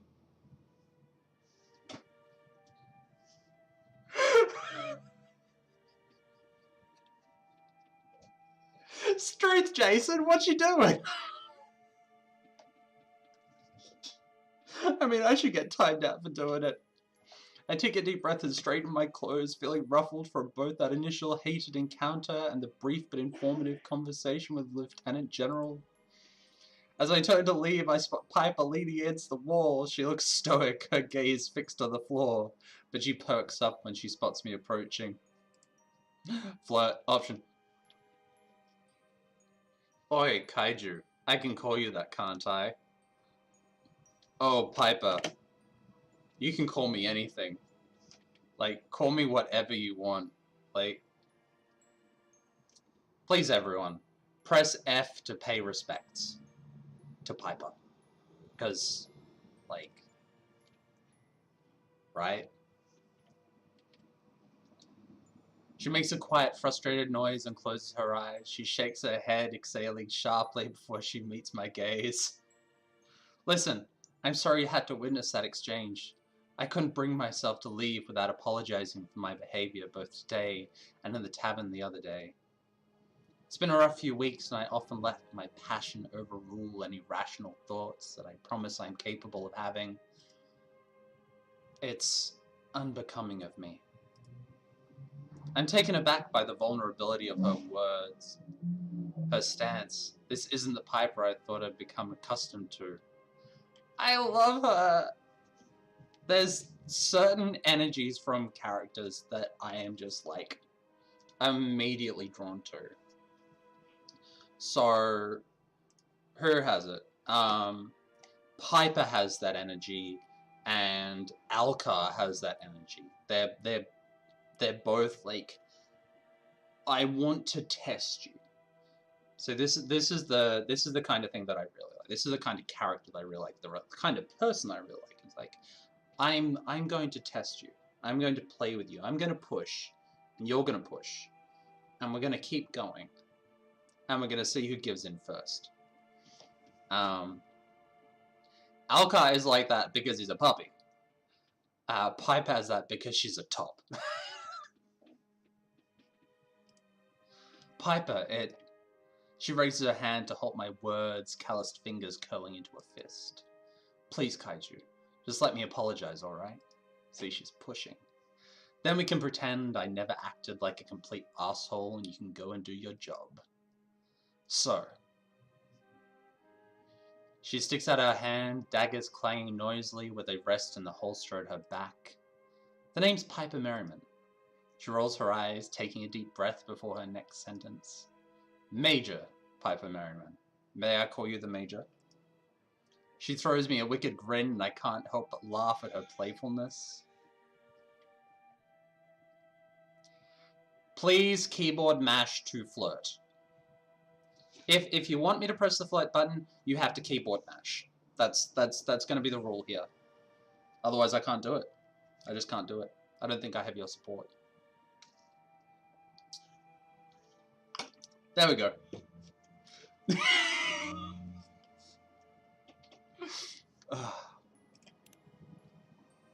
I eagerly take her hand in my own and shake it firmly, my touch lingering a little longer than necessary as I cling to her warmth. It's a pleasure, Hunter Merriman. I trust I'll be seeing you around, or I hope. A smirk hooks the corner of her mouth, our fingers brushing as they slowly part. There's something curious shining in that striking sapphire gaze. Well, the town is terribly small. It would be quite hard to avoid me. I shrug, nonchalant. I can think of far worse things than bumping into you. She narrows her eyes, shoving me playfully, the most subtle flash of color creeping across her freckled cheeks. Oh, I don't know. I can be pretty scary, if you ask nicely.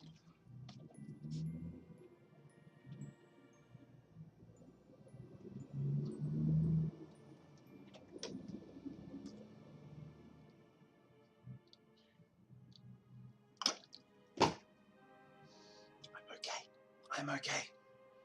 I'm okay. I'm okay. I'm okay. I'm okay.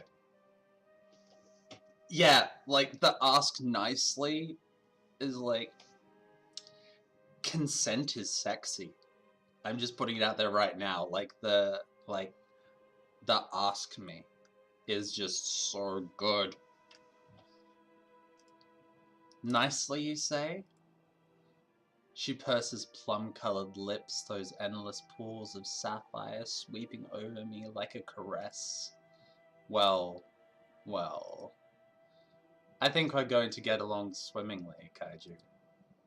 She's quite an enigma, and I can feel my skin pricking under her heavy gaze, prickling. She's certainly not it's certainly not an unwelcome feeling. She snorts a laugh, the sound wholly inelegant but charming nonetheless. What's so funny? She narrows her gaze, shifting from one foot to the other as she has an excess of energy to dispel. Oh, nothing much. Just didn't expect you to be quite so interesting, I suppose. I feign offense. Her answering laugh is magical. I'll just have to prove myself then, won't I? That you will. Now.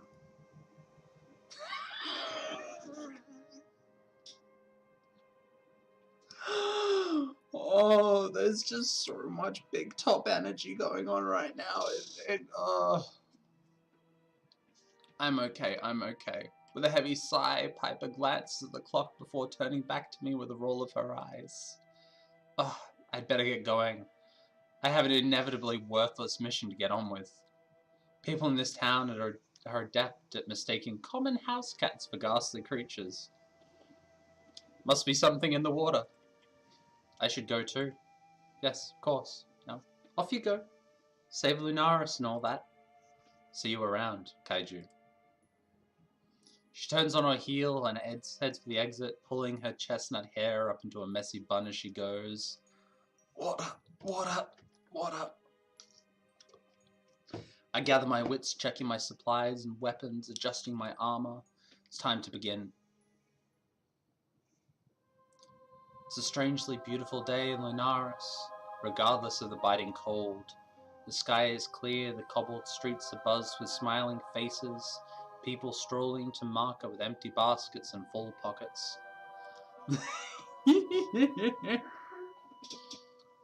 There's certainly a different vibe to the last time I walked this street. No panic, no haste. As I draw nearer to the center of town, I see that imposing white building. Scarlet flags sway in the wind, but the closer I look, I see they're tattered and dirtied. The twins may be human, but the way my stomach drops and twists as I approach the weathered wooden door tell me I may be a little shocked by what I find. I push open the heavy doors, and the sight that I met with snatches the breath from my lungs. The abandoned church is huge. Its domed ceiling was seemingly once decorated with an intricate painting, but layers have cracked and peeled over time. Nothing more than the remnants of what looks like a starry night sky remain. The furniture is caked with a thick layer of dust, and the pews are in disarray, covered with strange etchings that look like they've been carved into cheap wood with a blunt nail. There's a lot to take in, but I'm not here to scour this ruin for evidence. I'm here to talk to its inhabitants. The dread that's now firmly seated in the pit of my stomach churns violently, but it's something old, something that lingers. I anticipate that I might find a lot more than I bargained for if I truly desired, but I need to focus. I need to find the Woodridge twins. As if by magic, two pairs of startlingly bright blue eyes emerge from the shadows near the destroyed pulpit. Well, hello!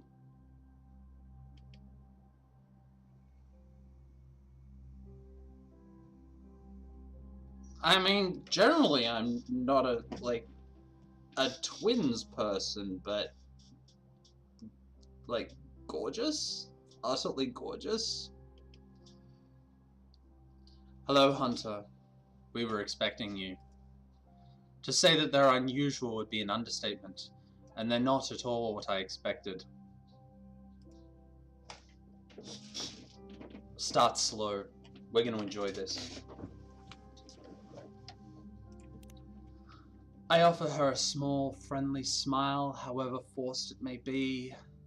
Word travels fast here, doesn't it? I'm Hunter Monster. And you are? She narrows her eyes at me, suspicious for the briefest moment before she's smiling, unquestionably friendly. Despite her best effort, it's still unnerving.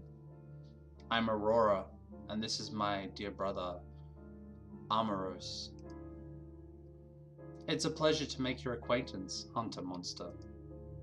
I nod politely, not quite sure which of them I should be focusing my attention on. Amaros doesn't appear to enjoy talking, or maybe he's simply not permitted to. His overbearing sister is clearly the leader of the two, and he's wearing an amazing corset.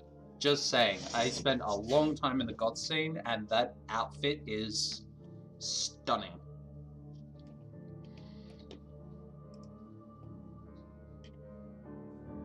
Let's address Aurora.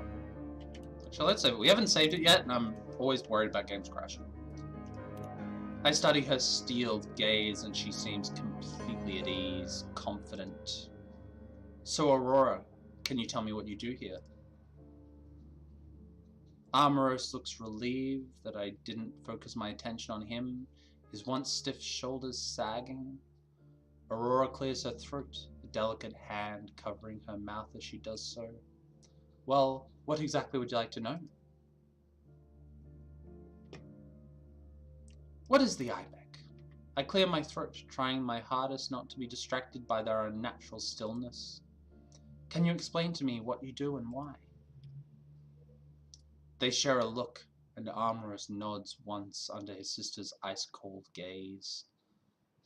Very, very cold gaze around here. We've got some very cold gaze and some very hot gaze, so you know. Our purpose is simple. We spread the word of the night, of those that are oppressed and murdered in cold blood. And who exactly are the oppressed, Miss Woodridge? She giggles, the sound musical but edging on manic. The creatures, of course. I look at Armoros, and he drops his gaze. Don't drop the gaze! Colour sweeping across pale cheeks. Is my answer not satisfying, Hunter Monster? Surely you know that the institution that you serve brings harm to innocence. The creatures that you kill are nothing more than confused, lost, looking for salvation. I pause, carefully contemplating my response. My adult life has consisted of seeing creatures trying to mindlessly murder innocent people, trying to kill me as I protect them. I see no desire for salvation in that.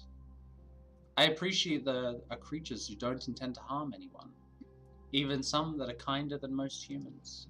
But, I smile again, take a deep breath. But I cannot bring myself to understand how you can so blindly support the slaughter of your own people. Armoros frowns deeply, and I swear I see him shaking his head at me. But it's just subtle enough for his sister not to notice. Because humans are inferior and pathetic. I mean, not all of them. We infest and corrupt the earth by dedicating our time and resources to ridding it of the only things that give our wretched species any hope. Okay, I can agree with that. She inhales sharply, calming herself and brushing her hands over the front of her skirt. So, Hunter Monster, to answer your question, we are here to protect the creatures, just as you are here to destroy them. I'm sure you're very aware of the recent murders in the area. Can you tell me anything that may be of use to my investigation? Aurora steals her gaze, unblinking. Don't steal the gaze! Fingers clasped tightly in front of her. Yes, I'm going to keep making these jokes because I enjoy them. Thank you. Thank you, game makers, for giving me the opportunity to make these jokes. We saw nothing, and we have an alibi. I look at Armoros, startled that he actually spoke. His voice soft, comforting. Regardless, his words sound practiced, rehearsed. He looks nervous, like he'd rather be anywhere else but here, and his eyes keep darting to the door behind me. Nothing at all? You're stationed right beside the graveyard where the last hunter's body was discovered. You're telling me you didn't hear a thing? He was brutally murdered, seemingly set alight and burned to ash, yet he didn't scream or call for help? I find that hard to believe. Aurora's lip curls at the corner, her eyes dark. My brother speaks the truth, Hunter Monster. Question us all you like, but we've been through this with your insufferable predecessor. Just as Harry said, they apparently have an ironclad alibi. My suspicion does not waver. I nod once, noticing Armoros' gaze burning into me. And though I cannot gauge how he's feeling, my gut tells me he has something to say. Something he cannot with his sister by his side. Like he's scared. I feel like Harry sent me here just to unnerve me. Surely he knows this is what I would be faced with. I still have little or to nothing to work with here, and the twins continue to stare me down. I think about his parting words. Suspect everyone. Question everything. You truly have nothing else to say regarding the situation. Aurora stands firm, straight, her lips curling in that wolfish grin once more. Not a thing, dear hunter. It was ever so wonderful to make your acquaintance, though. Truly. Didn't even offer me a cup of tea, seriously. Do stop by again, alright? We're more than happy to accommodate you, should your agency need to question us for a third time. Amorous gives me a look again, and I wonder if it would be possible to somehow get him alone. I have a feeling I'd get a lot more out of him than I have from her. Thank you, Aurora. Amorous. On my way out, I see a small, neatly wrapped package sitting on the doorstep. I bend down to check the label, and written on it is an elegant script of the words Zes Hewa, and Amorous's name paired with a small heart. I may not know what it means, but I know a demonic language when I see one. Just as I suspected, there might be a lot more to Amorous than meets the eye. I walk through the center of town for a while, getting to know the buildings, watching the people pass me by. Lunaris turns into a quiet, nervous town as the sun begins to set, and I wonder if it's only recently lost its warmth. I consider heading for the graveyard, something tugging at me, telling me there's more for me to find, but... Puppy boy, hello! Alcar appears from between the crooked houses, sending two children that were playing in the streets scattering. You reek of them, the twins. What the hell have you been doing in that damn church? Are you feeding into their bullshit already? He pauses, puffing a sharp breath through his nose. I thought you'd be different, just like everyone said you'd be. How stupid of me to want to believe them. This certainly isn't the first time I've been caught off guard by an angry lichen, but it's safe to say I don't need to fear for my life here. Maybe. It's not what you think. I was questioning them. He scoffs, rolling his eyes, his hands are shaking, but he balls them into fists when he catches me looking. Is that so? Lycan, boy. With two sets of ears and a cute fluffy tail. Is that so? Why should I believe you? I don't even know you. No, you don't, which is why you should consider giving me the benefit of the doubt. I'm just doing my job. Do you suggest I just ignore the very obvious cult in the middle of the town whilst investigating? His wolf ears flicker back and forth, he unclenches his fists. You were just questioning them? I nod. Of course. I was hardly agreeing with them in their hatred for, well, me. He rolls his eyes at me, standing his ground.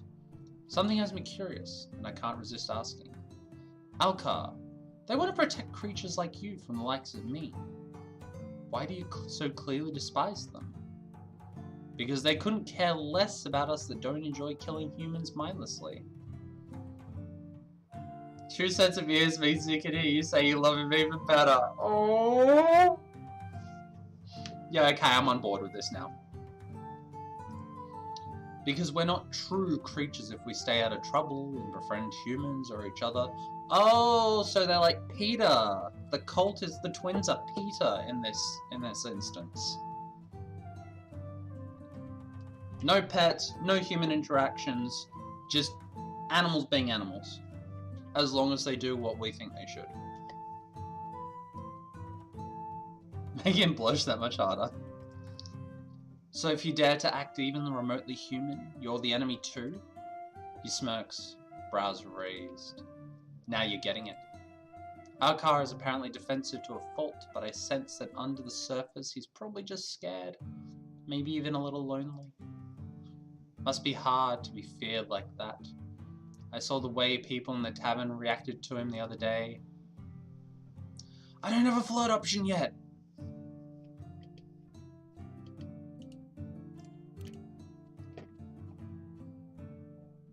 Do you have friends here? Are you close with anyone in town? He bristles, his tail swaying behind him. That's an odd question, and close is reaching. Okay, well, do you at least know anyone in town? You and Piper seemed aware of each other.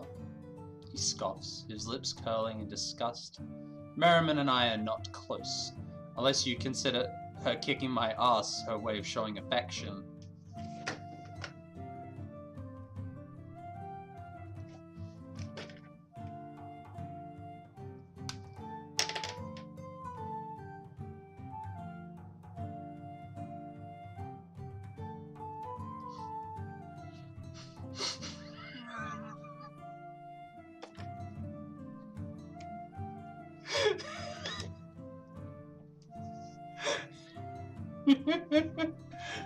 So much yes. So much yes.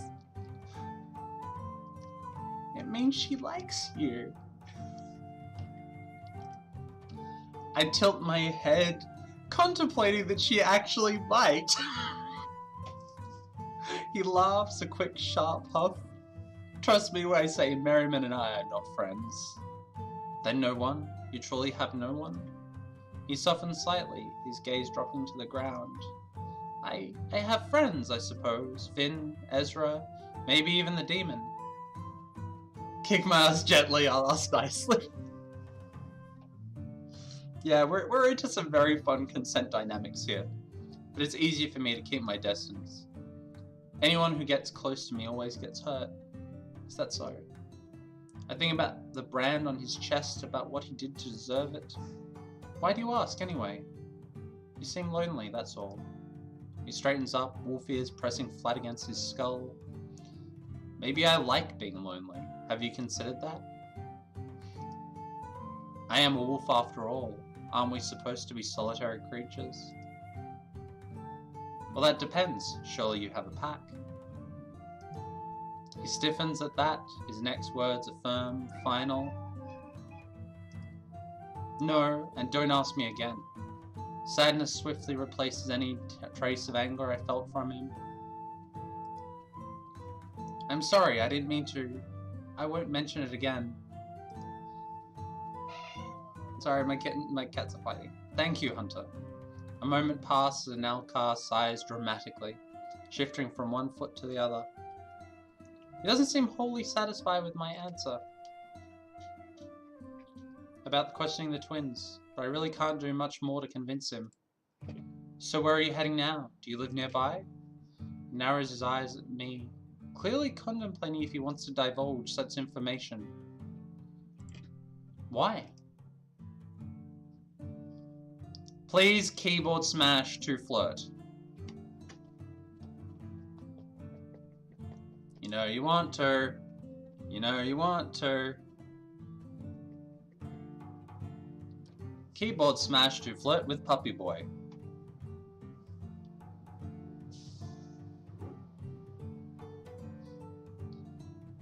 I mean, that's only two.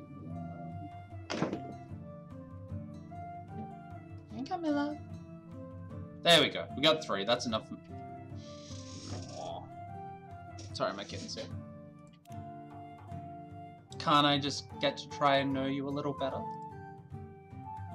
And why would you want to do that? I offer him a smile and shake my head, incredulous that he so obviously suspects the worst from everyone.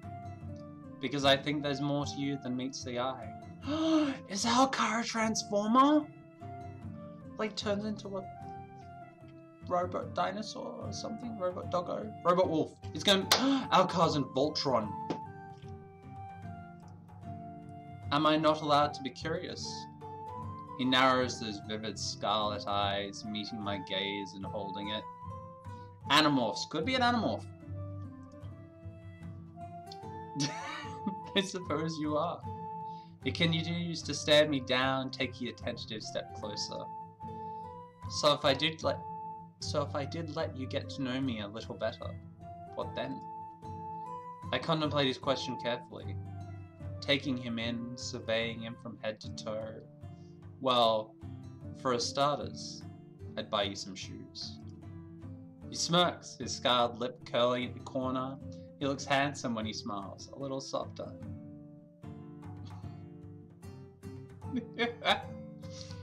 How thoughtful of you. You wouldn't be the first to try. No. He shakes his head, wiggling his bare toes against the cobblestones. I run faster without. And you need to run often? If I told you, I'd have to kill you.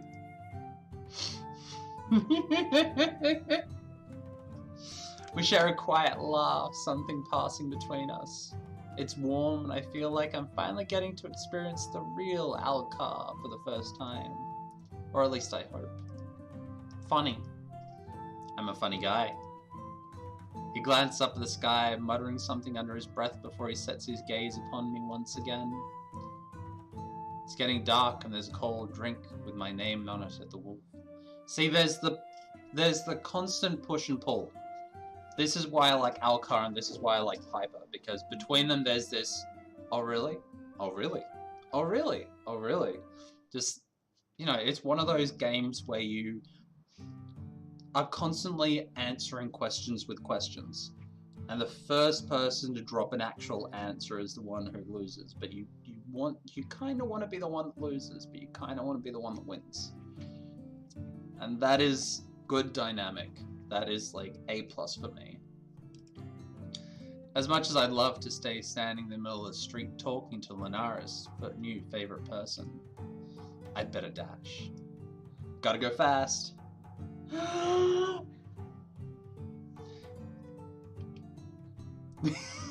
He's so adorable. I love the 2 earrings in the wolf ear and the one stud in the human ear. He turns as if he's about to leave, but pauses, pointing at the ibex. The building looms over the town and appears even more unsettling now I know who resides there. Stay away from them. You might think you're safe because they're human, but words can do just as much harm as knives or claws in this town. I get a horrible feeling that he's right, that maybe I should have pushed harder with them. I should be asking them about the murders, and I know for a fact the enforcers don't brand creatures for fun, but Harry told me to trust my instincts, and right now something is pulling me towards that graveyard. I'll be careful. See that you are, Hunter. The town might bloody implode if it has to deal with much more. He makes a dismissive noise, scowling at me, yet he's unable to mask his obvious worry for my well-being. Not that I care. Anyway, I'll see you around. He offers me a half-assed wave paired with decidedly mischievous grin, then Alcar slinks back into the alley from whence he came. Ooh, it's very pretty here at night. The graveyard looks so different at night, beautiful even. Fog twists and curls around my ankle as I walk, glimmering specks of vivid blue light sparkling in its haze. You're the sheriff, Jade. That's different. Sheriffs are different from cops.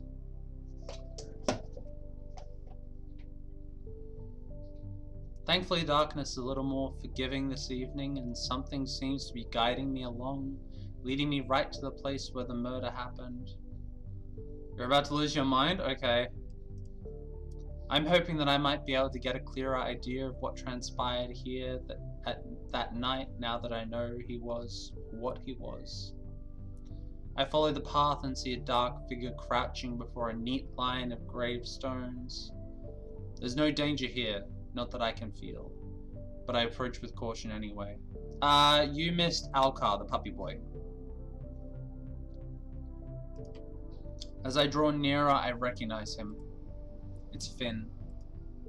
I'm no fool, and I know he senses me here, but he doesn't flinch, keeping his gaze fixed on the dark forest that surrounds us.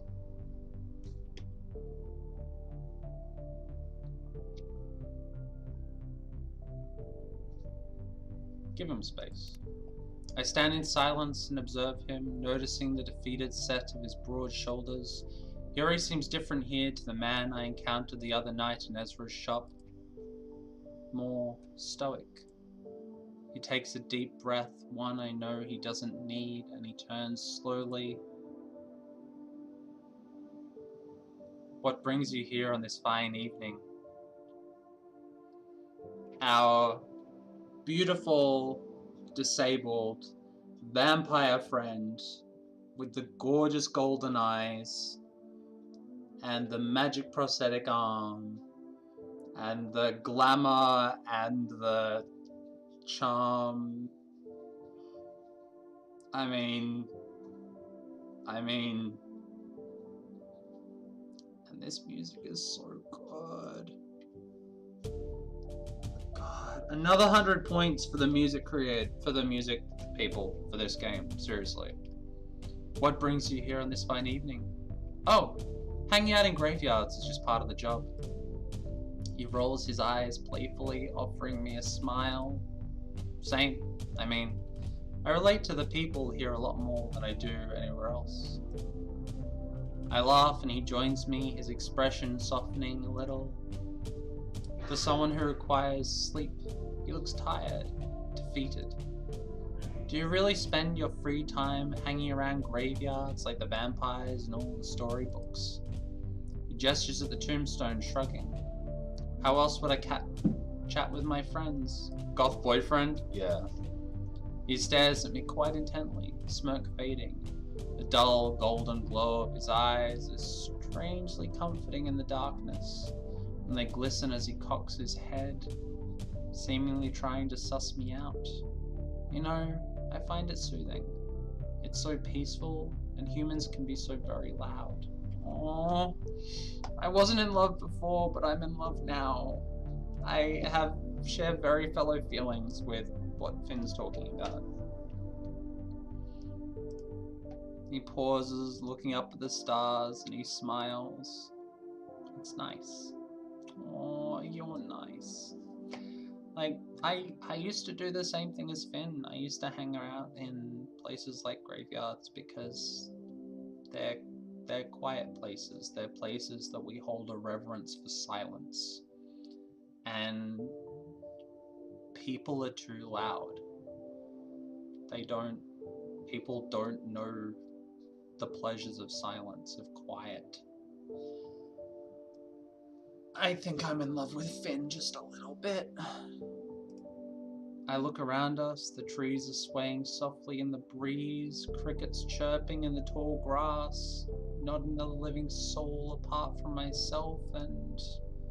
well, he may not be living per se, but he's here.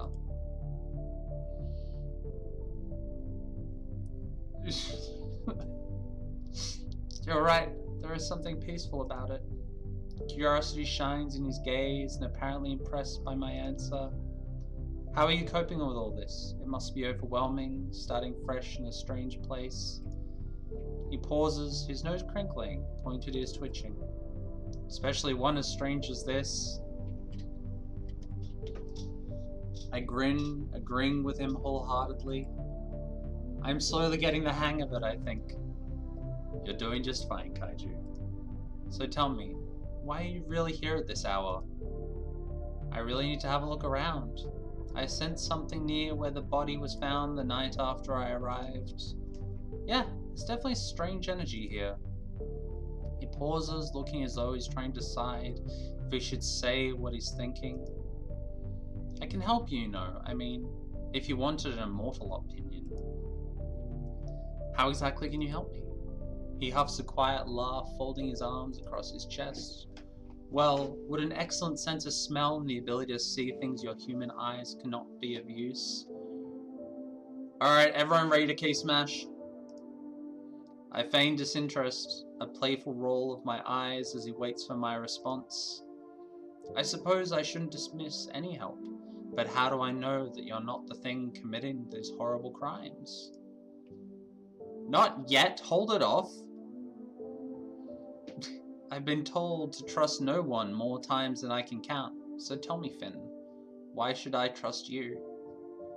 He offers me a wry smile, but sadness lingers in his gaze. Freedom.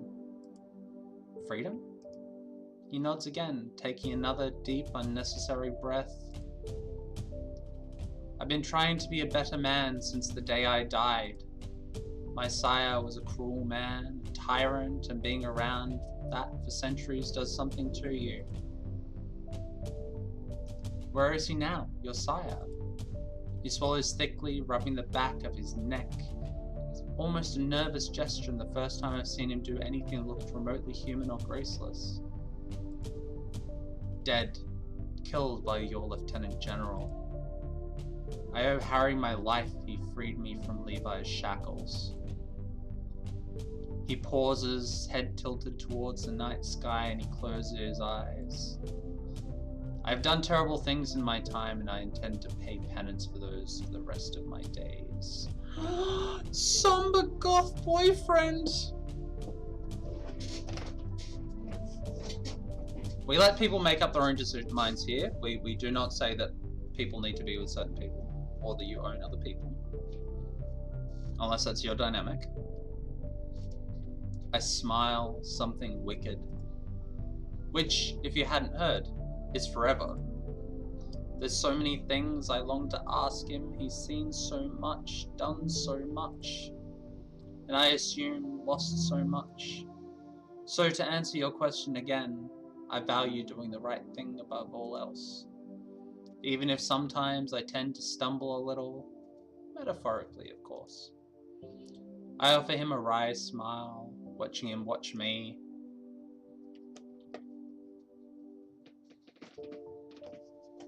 You know what to do.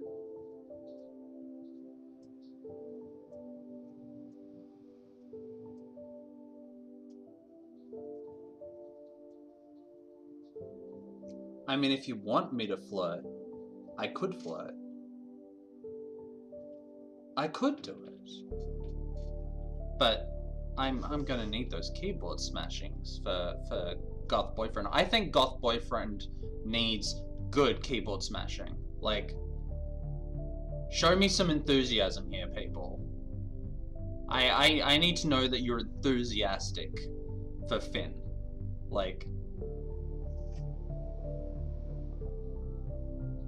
get in there good and hard with the keyboard smashing. I want to feel those keys flying off the keyboard.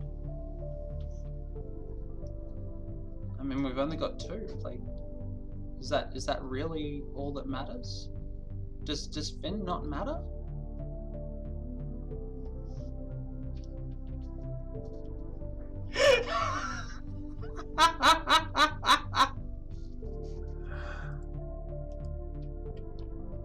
Oh, god damn it. God damn it. There we go. Yes, this satisfied me, thank you. Y'all aren't thirsty, then you don't belong here. I'd be lying if I said I'm not curious to get to know him a little better. So, spending some time with you wouldn't be terrible, I suppose. He looks taken aback by my statement, but he recovers in record time, a smirk that I've come to learn is quintessentially Finn on his lips, a smirk that has my cheeks heating. You suppose, huh? I step closer, his gaze burning into mine. I feel a shiver roll down my spine, gooseflesh prickling across my skin. He notices. Are you cold?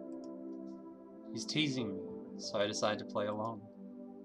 Freezing. He laughs, and the sound is warm, deep one that I could become quite fond of hearing. Unfortunately, I can't warm you up. I am quite dead, you know. I raise my brow at him, unable to stop the smile that spreads across my lips. Really? I didn't notice. The fangs and deathly pale skin are ever so subtle. Another laugh, and he pokes the point of one of his fangs with the tip of his tongue before he speaks. I find myself watching the movement quite intently. I don't think I've ever been called subtle before. Well, there's a first time for everything. He narrows his gaze, apparently contemplating his next sentence quite carefully. You're different, aren't you? I like different. I clear my throat, snapping myself out of this little daze I appear to have lulled myself into. We should. He smiles, wider this time, he's handsome, bathed in moonlight, even more so than the artificial light of the shop. It's distracting. He's apparently quite distracted himself, clearing his throat before he next speaks. Yes, we should. I brush past him a little closer than necessary, another shiver overtaking me as I feel his cool skin against my own. I head for the crime scene, hyper aware of him following close behind me, knowing his gaze burning into me. We stop at the charred patch of grass, Finn bending to pick me up, or the bloody shards of the shattered gravestone. Okay. Piper, Finn, Puppy Boy. Is that starting to get greedy? No, three dynamics, right? Like, 3 is fine. 3 is doable. We get Piper to kick our butt. We get Puppy Boy to go walkies with. And we get Finn to sit quietly with us and just hold hands and be together.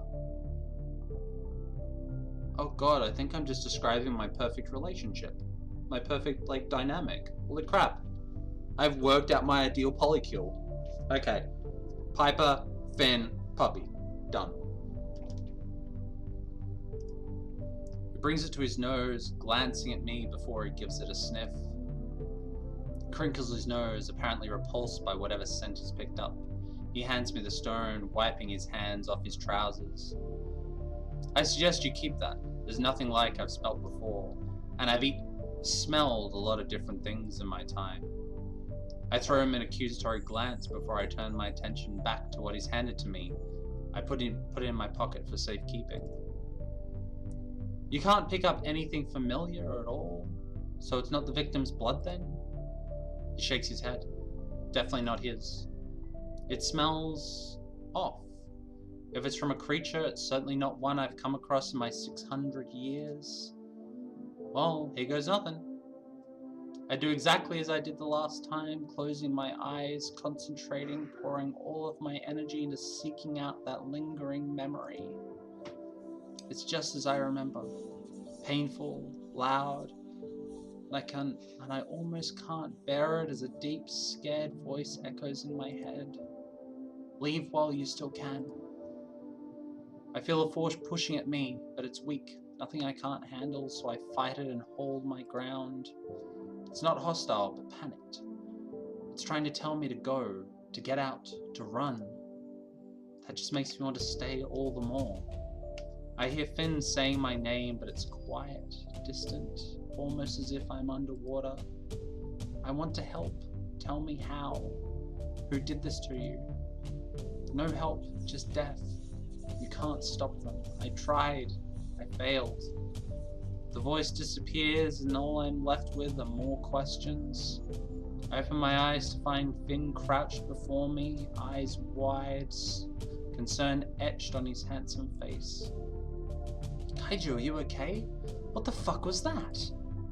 I wasn't listening, but I couldn't block it out.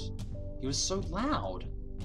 I exhale sharply, shaking my head, taking his hand as he offers it me to help me stand. I fall against him and he catches me with fluid grace, holding me steady. I have the vapors. It was the hunter. It must have been. What did you hear? He pauses, frowning, tightening his grip on me.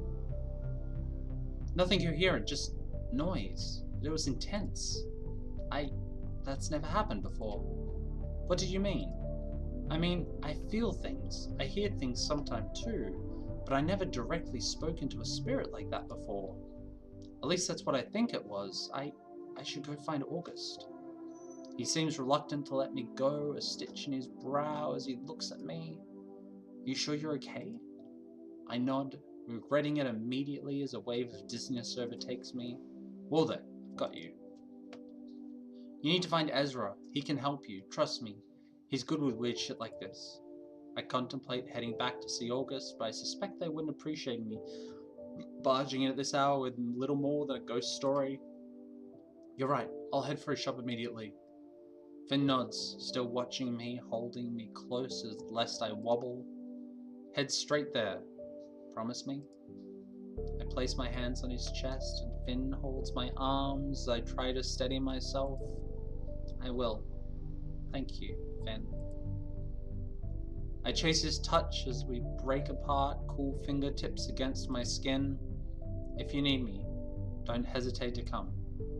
Ezra can tell you how to find me. I swallow thickly, nodding, trying to shake myself from this haze. I will. I swear it. He turns and heads for the forest, casting a final, lingering glance at me over his shoulder before he disappears into the darkness. Now I need to find Ezra, and fast. I hurry to the shop, still unsteady on my feet, my mind reeling. What the hell is going on in this town? I round the corner and spot Ezra's lantern, but it's not lit. I didn't realize how late it had gotten. I can only hope that he's at home. I knock on the door and immediately hear a loud crash, followed by quick footsteps. The door creaks open slowly, and a sheepish face that is definitely not Ezra's appears. It's our cute little demon friend! Demon friend, cutest demon in all the land. Hello. I'm taken aback by the sight of the demon, his eyes wide and wondrous as he stares at me, apparently trying to figure out what to say. Are you supposed to be in there, Omen? He holds the door a little tighter, knuckles bleeding white. Yes, I'm maybe kind of living here right now. Share house, demon friend! Oh, really? He smiles shyly, his ears twitching. Ezra took me in when I had nowhere else to go. I don't stay here all the time, just when I need to. He's so cute. I see. Well, is Ezra here? He shakes his head, opening the door a little more. No, he went out. He said he wouldn't be long, but I don't know exactly when he'll be back. His eyes widen a little more as if remembering something, mouth forming a little O. Sorry, would you like to come in? So cute. I contemplate rushing off to continue my search for Ezra, but I would be stupid to miss a chance to find out a little more about this curious demon. I'd love to, but just for a moment. There's a neat little pile of cushions arranged on the rug in the middle of the shop, and a handful of empty wrappers that I can only assume were once filled with treats. Omen rushes to pick the wrappers up, crunching them into a ball, his tail swaying as he sticks them in a little bin hidden behind the counter. He seems oddly at home here, so I assume he's telling the truth about staying here often. You seem very tired. Have you been busy today? I laugh quietly, rubbing my temple, my head continuing to thrum. Very busy, yes. He nods, picking up a lightly glowing blue crystal that sits on the countertop, fiddling with it nervously. Omen, can I ask you a few questions, if that's okay with you? I suppose yes, but I might not be able to answer much. Oh, I love the blush. Why's that? He flinches, grimacing. I try to stay out of things. The humans don't like me very much. Because you're a demon, right? His mouth twists into something that looks like it's trying and failing to be a smile. Yes, that. I suppose that's fair. It's not every day you see a demon like him walking down the street. Even these days, he's well glamoured, but he's still quite obviously inhuman. In a town like this, one so small, I imagine he's quite an unnerving presence. Asking about himself. I don't know much about you, Omen. Where are you from? How long have you been here? His eyes widen, pupils dilating. I see the slightest hint of crimson flickering in chestnut brown. Been here about 2 years? Time passes differently here for me, so it's hard to know for sure. You'd have to ask Ezra, he'll know. I don't miss the way he so tactfully ignored my question about his origins, but I decide not to press him. Yet. How'd you meet Ezra? He lights up with the question, practically bouncing on the spot. Oh, he's so cute. I met him the day I arrived in Lunaris. He was the first person I saw, and he took me in without question. Ezra's good at that. Ezra is very kind, it would appear. He nods enthusiastically. He's quite wonderful, and everyone thinks so. Well. He fidgets, dropping his gaze to his hands, blackened fingers toying with the blue crystal again. The General, August, they don't like him very much, and that makes Ezra sad. Do you know why? He shakes his head, biting his lip. No, I don't want to ask, but Finn says they've known each other for a very long time. Do you know much about the recent murders? Omen passively looks out the window, a sad look crossing his face. I know the humans are upset, and the ones who were killed were hunters. Ezra seems far more tired, and Finn visits him less. Alcar is distant. I thought him and I would be good friends, but now I'm not so sure. He sighs, a knot in his brow. Everything's different, and I don't like it. Obviously, such a child in demon years, like dealing with the real world is very different. I'm just imagining like, being this cute little, like almost a kid. His eyes light up as he turns to look at me. But now you're here, like so innocent for a demon. So everything will be good again.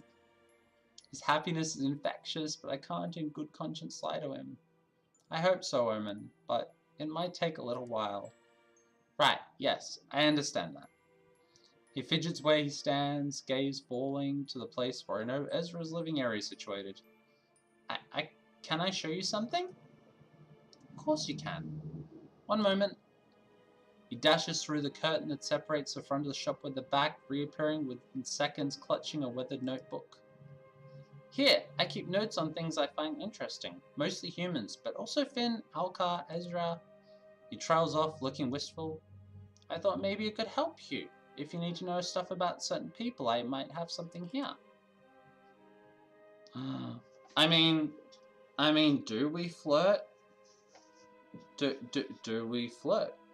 It seems like something that we could do. Like, Omen is kinda adorable, so, like, do we go that way? Flirt? I mean, flirt isn't a keyboard smash. I mean, there we go. Okay. You said you write about things you find interesting. That's right. Anything interesting, intriguing, fun, sometimes things I don't understand so that I can ask someone later. I smile, enamored. So wonderfully curious, and it's an absolute breath of fresh air. Is there anything about me in there? He stutters, holding the book a little tighter. Well, maybe? I raise an eyebrow at him, and he shyly drops his gaze. Yes, there is. His smile grows exponentially and opens smiles in return, the colors in his cheeks almost matching his shirt. What did you write about me? His tail sways back and forth enthusiastically, curling around his leg. You're putting me on the spot. As long as it's nice, I don't mind. I offer him a wink and he laughs, the sound charming, almost a giggle. Oh, it's very nice, trust me. I sigh dramatically. Watching him watch me, I have a feeling there will be more notes in this book this evening. Well, I guess I'll have to trust you if you're not going to show me. Never say never, Kaiju. I feel a sudden twang of pain in my temple again. The sensation unpleasant, burning. Kaiju, are you okay? Omen rushes to my side, the notebook forgotten on the counter. He reaches for me, but he's hesitant. I can feel an impossible warmth radiating off his palm, but he withdraws his hand before touching me. I'm fine. I really need to find Ezra. Do you have any idea where he could be? I don't know for sure, but he usually goes to the market, the tavern, the catacombs. The catacombs? He nods, leaning closer. Yeah, that's where the vampires are. He presses his finger to his lips, a human gesture that looks out of place, practiced. I would try the tavern first, though. He did mention he needed a drink. He likes wine after a busy day in the shop, and today was very busy. Thank you so much, Omen. I'd better hurry. I bid him a quick farewell and head back into the darkness. I push my way into the tavern, scanning every table for that shock of white hair, and much to my relief I see a friendly face. Ezra. He's noticed me already, his hand raised, beckoning me over to where he sits alone in a cozy spot in the corner. His smile is as bright and as wide as I remember, and I take a seat before him. It's good to see you, Kaiju. I hope the town hasn't scared you off yet.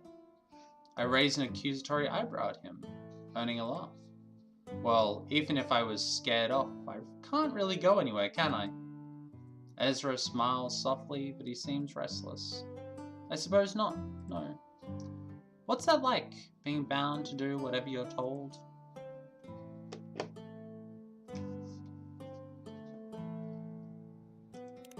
I actually don't mind it. I think I'm just used to it now. It's really all I've ever known. Ezra purses his lips, nodding slowly, but he doesn't seem convinced. I see. So you don't mind the travelling, the never staying in one place for too long? Depends on who's asking, yeah. I shake my head. I don't. I accepted this was my life long ago. We don't have much choice. It's what we prepare for, what we train for. Isolation comes with a job. You can't get too attached because you'll inevitably be moving on. God, feels there. The thought of living such a life seems to upset him, and he looks almost wistful. I can't imagine it. I left home at 18 and found myself here, and I've been lucky to settle and build a life. I don't think I could ever leave any of that behind. He sighs loudly, toying with the stem of his wine glass. I admire you, you know. I seem to be surrounded by people with resilience that I could only dream of having. I don't know you very well, Ezra, but I get the impression that you're resilient too. He smiles, a little coy, dark cheeks turning red. Maybe. Finn says that often, as does my mother. I guess it's hard to see it in yourself sometimes. The mermaid comes over and rolls her eyes, hands on her hips as she addresses me rather curtly. Drink? I'll have a detail. I gesture at Ezra's half-empty wine glass, the dark liquid looking more than appealing. I'll have the same, please. She turns and wanders off with yet another roll of her eyes, and Ezra poorly stifles a laugh. What's the old line? If you work in a bar, you either learn to like people, or you just turn into a horrible person. Like, they're the two types of people who work in bars. She turns and wanders off with another roll, and Ezra poorly stifles a laugh. Don't take it personally, that's Edna. She's notoriously short. I grimace as she returns to my glass of wine, and I nod politely. Thank you, Edna. Edna grunts, turning on her heel, and throws me a dismissive wave over her shoulder. Case in point. The wine tastes rich, sweet, and I savor the first gulp like never before. You okay? You seem tense.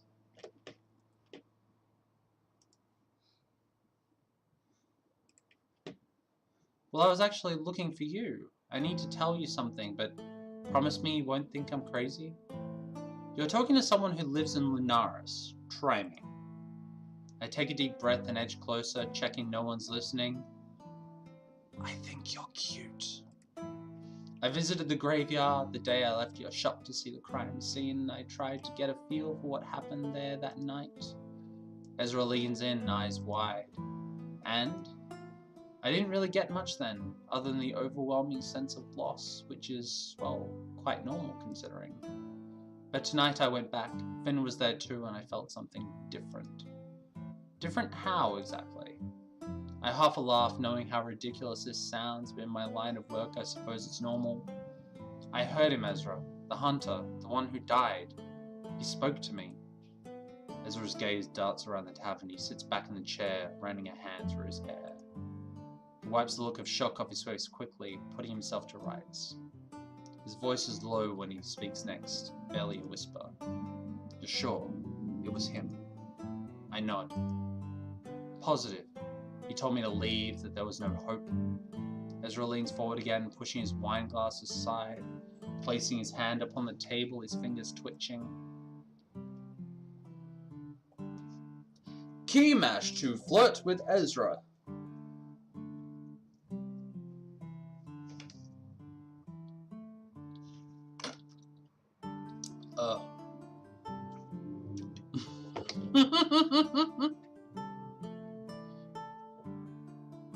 Yeah, okay.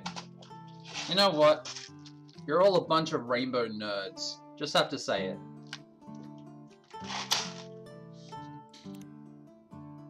I mirror his movement, placing my hand upon the table beside his, shamelessly needing contact. Ezra doesn't hesitate to take it in his own, his skin warm and soft as he squeezes it tightly. It's going to be okay. We'll figure it out together. Take them and let's do horrible things. It's going to be okay. We'll figure this out together. I exhale sharply, feeling like I've been holding my breath ever since I sat in this chair. Thank you, Ezra. I don't know what I'd do without you, and I only known you for a few days. It's okay. I'm used to taking care of people. It's my thing, I suppose. God, I don't think I could do that relationship. Bar tables definitely look sturdy. Like, the nurturer thing is a tough one for me. He softens the expression, drawing gentle, soothing circles on the back of my hand with his thumb. Besides, you're delightful. It's not like it's a chore. His cheeks darken slightly, dusky rose against warm, freckled, dusted russet, and Ezra is impossibly enchanting. Yeah, there's always walls. I mean, this is like old school. Those are big, solid beams. If you can't get a good hard grip against those, I just don't know what you're trying to do. I'm glad you're okay, Kaiju. I'm here for you, always. Do you understand? I do, and I'm more grateful than you'll ever know. Another squeeze of my hand, and we part reluctantly. So, what now?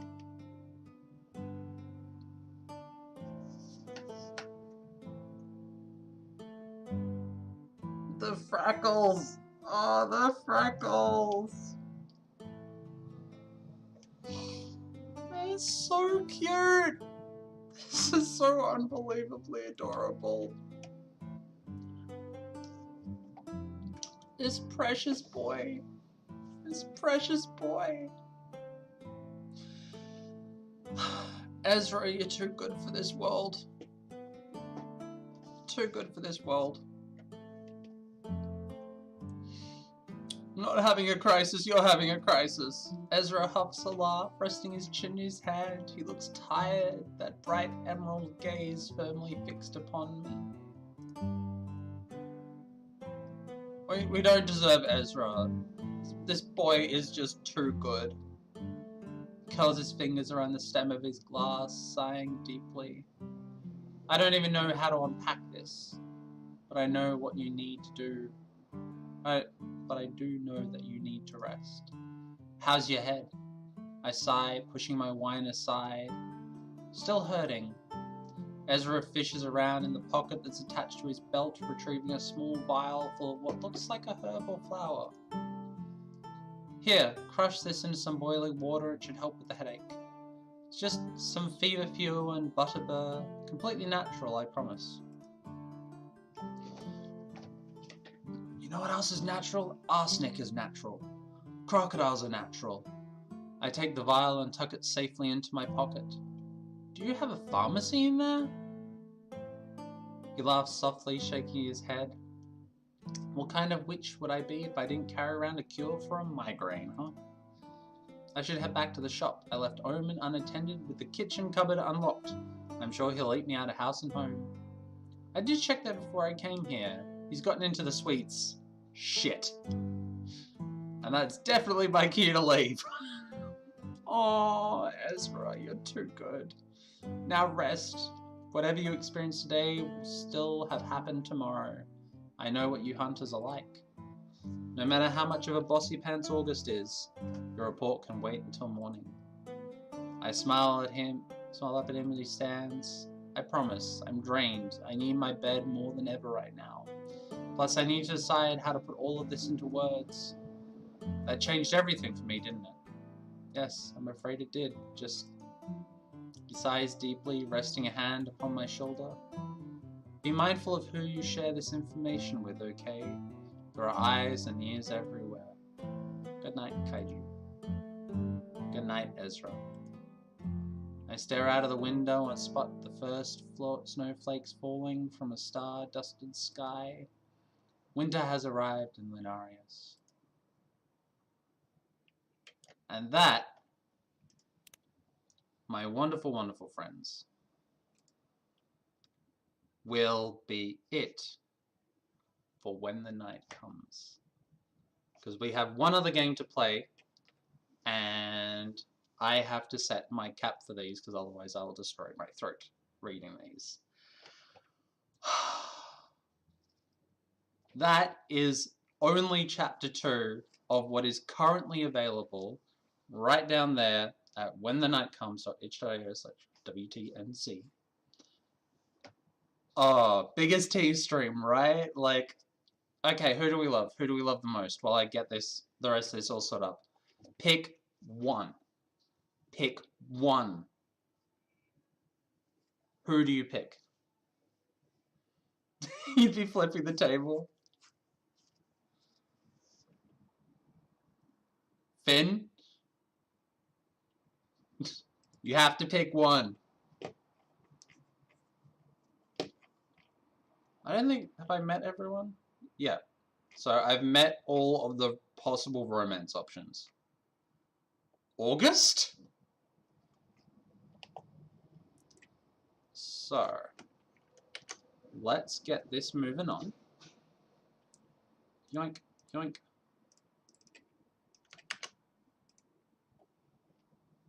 Get the woofer on HRT. I mean, you love a good bossy bottom. I mean, Puppy Boy does have a bit of trans vibes going on there, so it's very possible. Let me just check content warnings for this thing. Always check content warnings, kids. They are super important, and we need them. We need them. The ones that we had for that one, I don't think we even really needed them for where we got up to, which was always good. But it's better to have them than not to have them. God, I've got so many games right now, it's just terrible. Come on, you gotta pick one. I'm surprised no one chose Piper.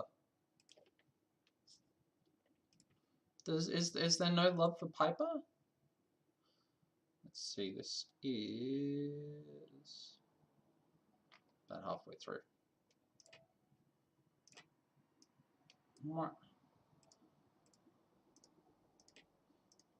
Sorry, I've got 53 games on this list, and they've all got all their details. Oh, there we go. No, that's that one. Compatible species, we did that last week. There we go. Okay. No content warnings of this one. Alright, was an utter pleasure for having you here. Hope to see you again one of these days. And we are going to get onto game 2. So, scene change. Game 2 on our stream today will be One Night Hot Springs. The link is right there.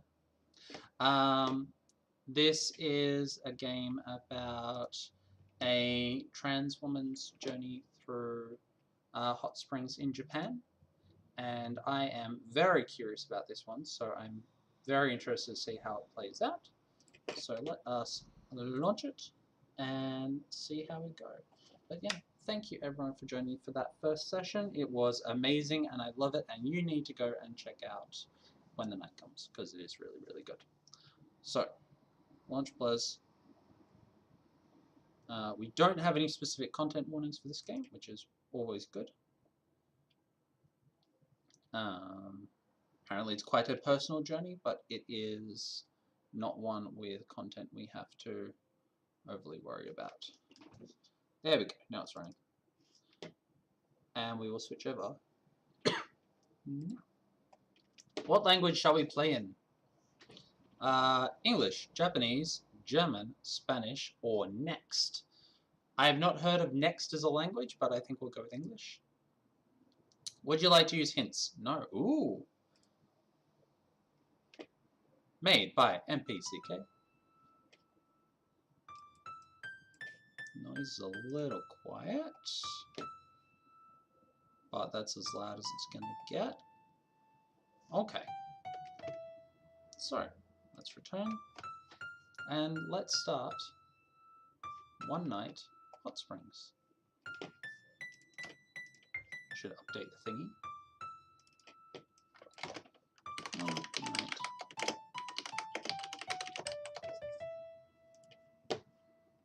Start the game.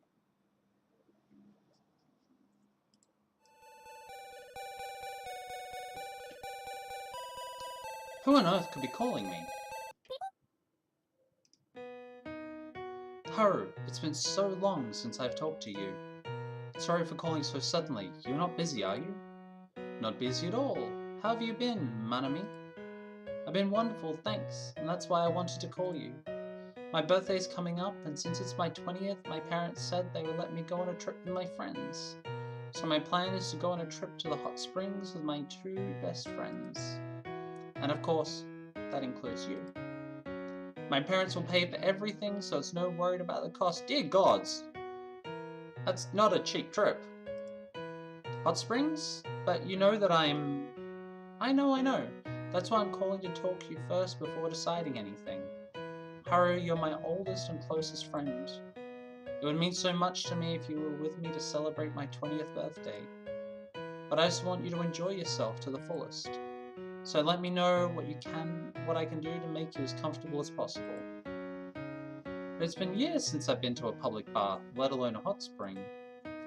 I know, which is why it's a good chance. You'll be with me, so if anything or anyone bothers you, you can tell me. I'm not really worried about me being uncomfortable, it's more everyone else. Yeah, going into a bathhouse with tattoos is one thing. Going into a bathhouse when trans would be a very different thing, and it's possibly something I'm going to have to deal with at some point.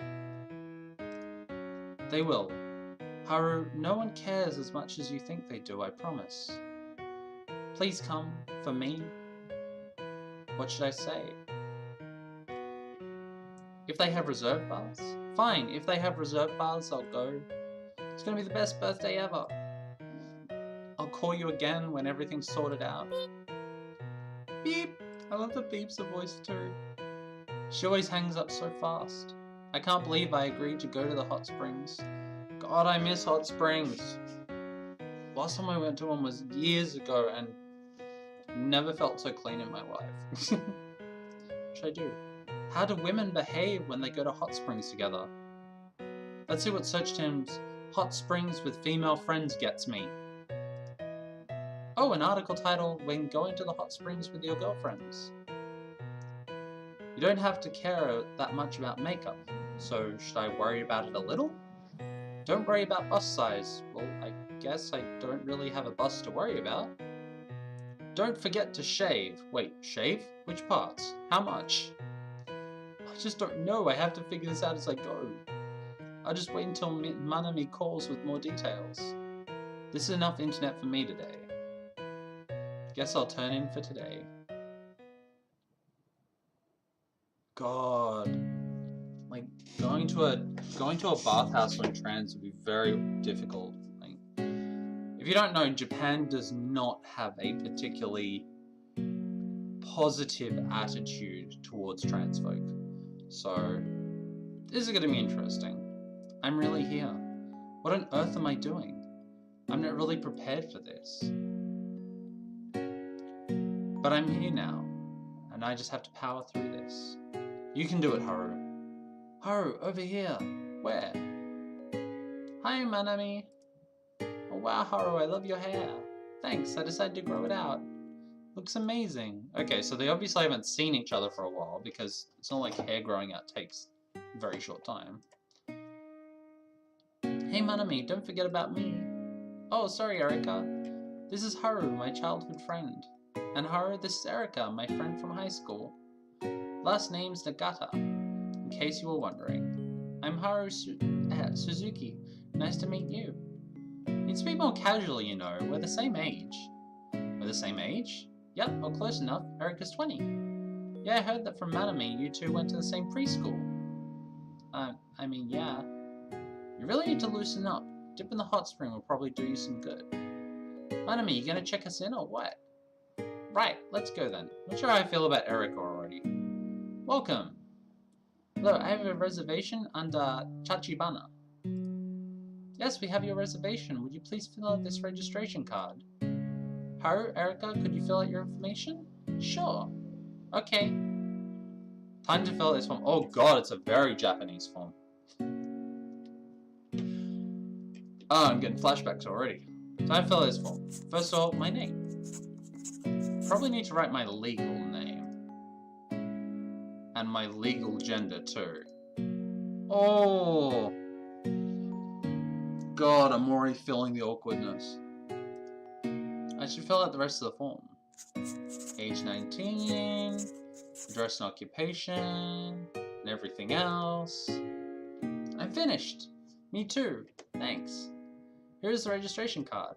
Thank you. Just let me... Huh? Mr. Haruto Suzuki? Oof. Oof. God, this is... I'm getting the awkward feels on this one. Welcome to being trans. Ugh. Like, we're starting with a punch in the gut here. This is hard already. That would be me. I see. Your room is the Ginkgo room on the 2nd floor. Please enjoy your stay. Let's go to our room then. I'm gonna buy a drink first. My throat is like it doesn't. So this is the sort of shit that I'm worried about when if I go back. Like, I love Japan. I've been over 4 times, over 4 years. I love it. I want to go back. I love so much about it. But the idea of their forms now make me so uncomfortable. See you back at the room. Haru, you okay? Yep. You don't have to worry about me. Let's go to the room. Haru.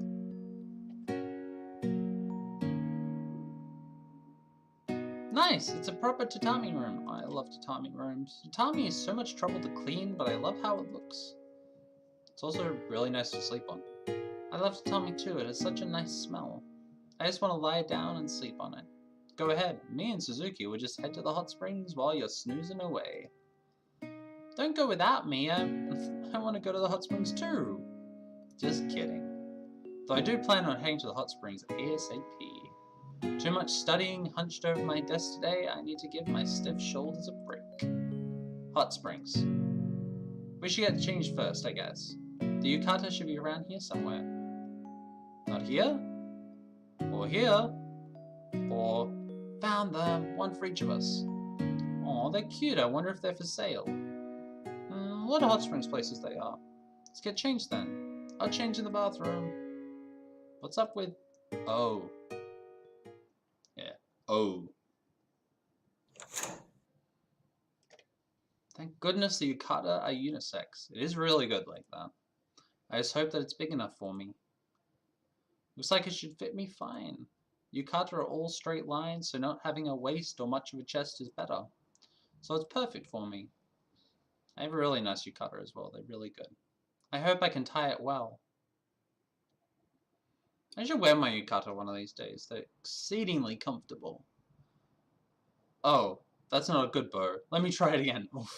Maybe this is a little better. Oh, it's so cute. And it's got a little howdy. I'm okay with this. Something that I always felt comfortable in Japanese traditional clothes because they are quite unisex until you get to certain parts. So a general difference for the male-female is that women will usually have a bow, and men will usually just kind of do a loose tie-off. There's not really a middle ground there. Like, you can't get like a half bow or something, so I'm always unsure. Sorry for the wait. Oh, looking pretty good. Thanks. If I didn't know better, I would have thought, Erica, I told you not to say. It's okay. Haru. It's better than the other possible reaction. Let's get going. I need to check with the times for reserve baths. Oh, so, the best friend has known for a while.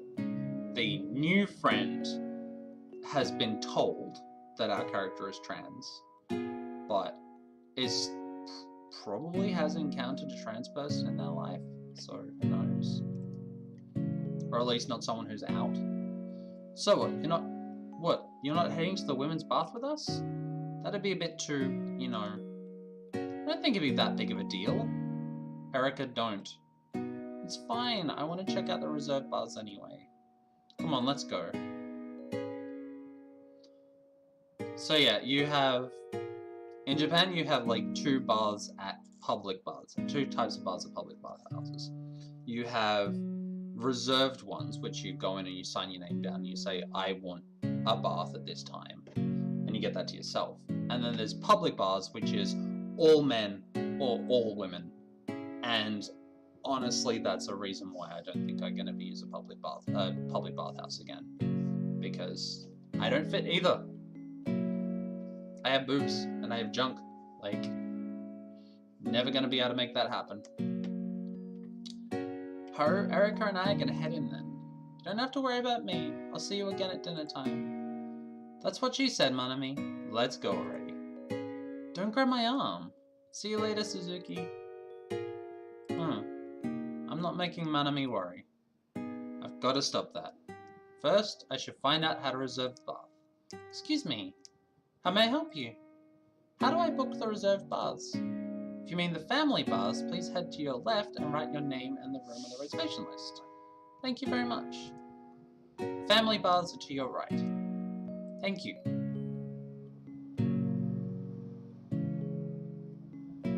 I came here, but is it really okay for someone like me to head into a family bath?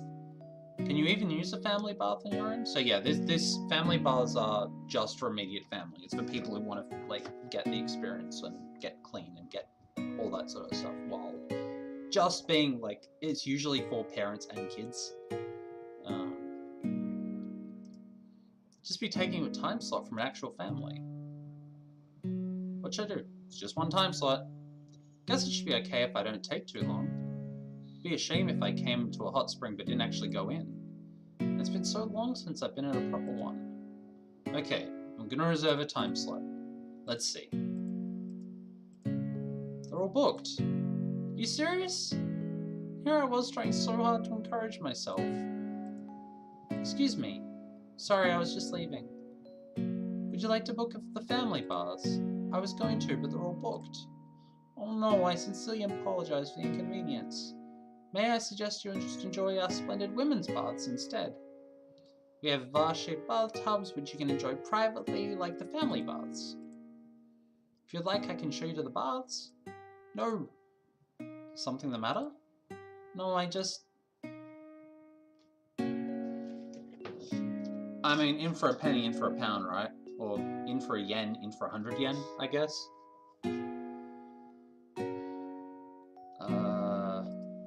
The truth is, I think that if I go into the women's baths, I might make the other patrons uncomfortable. That's why I wanted to use the family baths. I see. I understand your concerns. However, as it is, you won't be able to enjoy the baths in this wonderful hot spring town. I can't allow that. What? I can't allow one of our guests to miss out on our fantastic hot springs. I mean, that is very Japanese hospitality. No, you're going to have a good time. We are going to make sure you have a good time, and you are going to feel loved, and you are going to be happy, and that's what's going to happen. I have some very good hot spring stories one of these days, I'll tell you. No, it's my own problem, so yeah, like, I love Japanese hospitality. It is incredibly over the top, and I love it to pieces. Even if it is make things awkward. No, it's my own problem, so no. You came to enjoy the hot springs, so I will ensure that you can. Would you please tell me your name and room? It's Haruto Suzuki in the Ginkgo room. That would be Mr. Haruto Suzuki? Miss would be fine. Please forgive me. Now if you please wait here for a moment. Now I'm even causing more trouble for the staff. I guess I should just wait. It actually makes me curious how they would react. It really does. It's like something that is very strong in the culture is to encourage people to be happy and stuff like that. So san? No, san. Well, it'd be kun. It'd be kun? No, san. That's about the closest they could get away with. Japanese hospitality is quite good around getting around awkwardness, but I'm not sure how good it's getting around awkwardness in trans stuff. Guess I should just wait.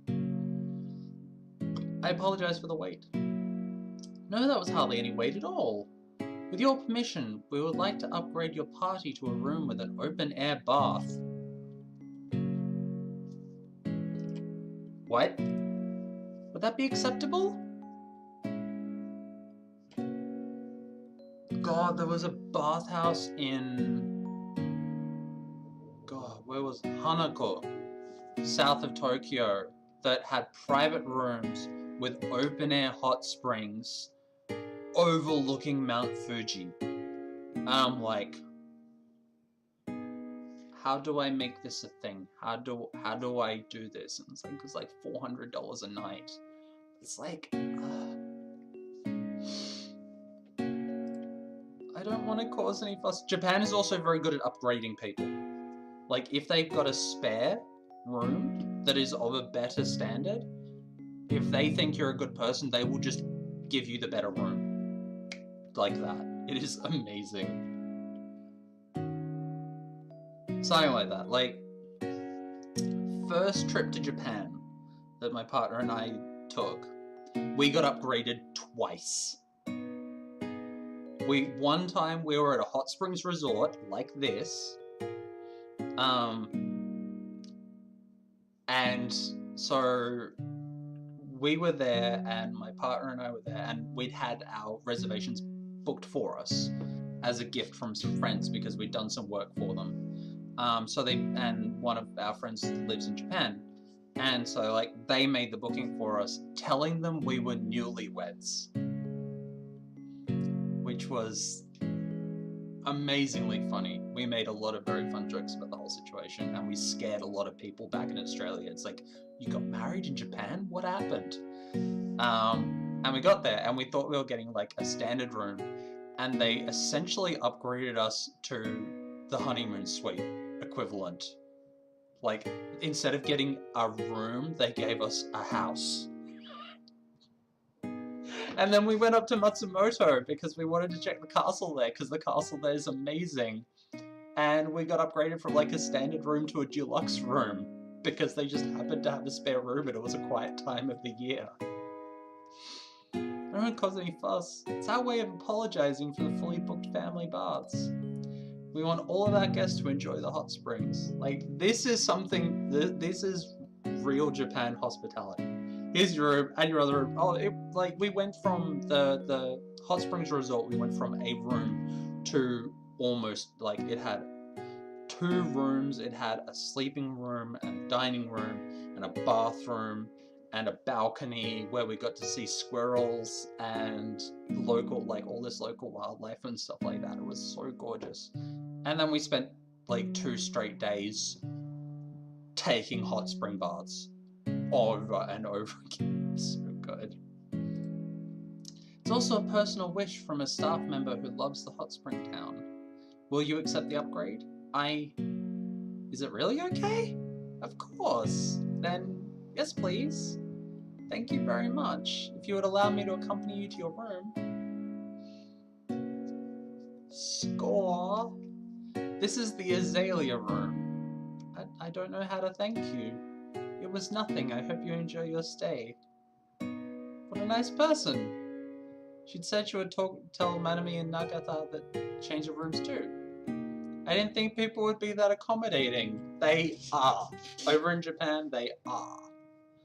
It's pretty much, they will, like, it is the equivalent of an airline that if they have spare first class seats, will just go and find people to seat them. Like, none of this, oh, we've overbooked economy class. It is, we have spare seats in first class, go.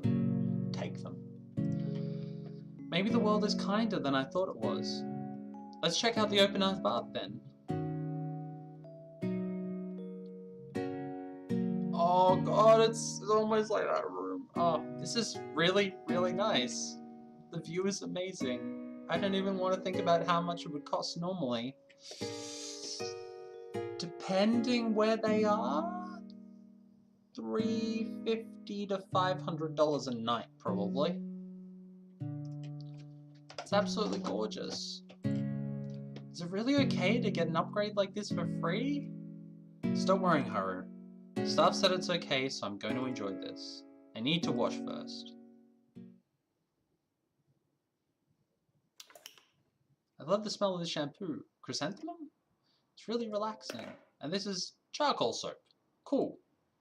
Now to try it with the conditioner. And now to wash it off. And head to the bath. Getting yourself clean before getting in a bath is really weird. But it's the way you do it over in Japan. Like, you don't make the bath water dirty. The bath is for relaxing in. It's just like, get yourself scrubbed down, then go spend a couple of hours in the bathtub.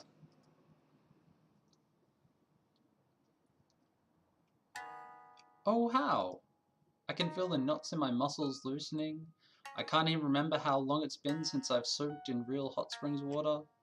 The only thing I will call BS on this, there is no cold water tap.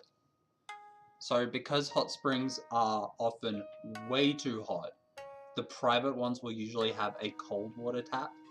Because in a very small space, the water heats up really high temperature, so it's usually like you'll leave the cold water going while the hot water's going.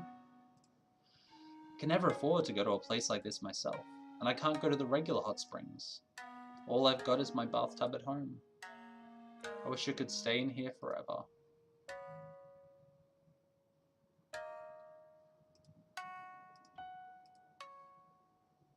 This is really sweet.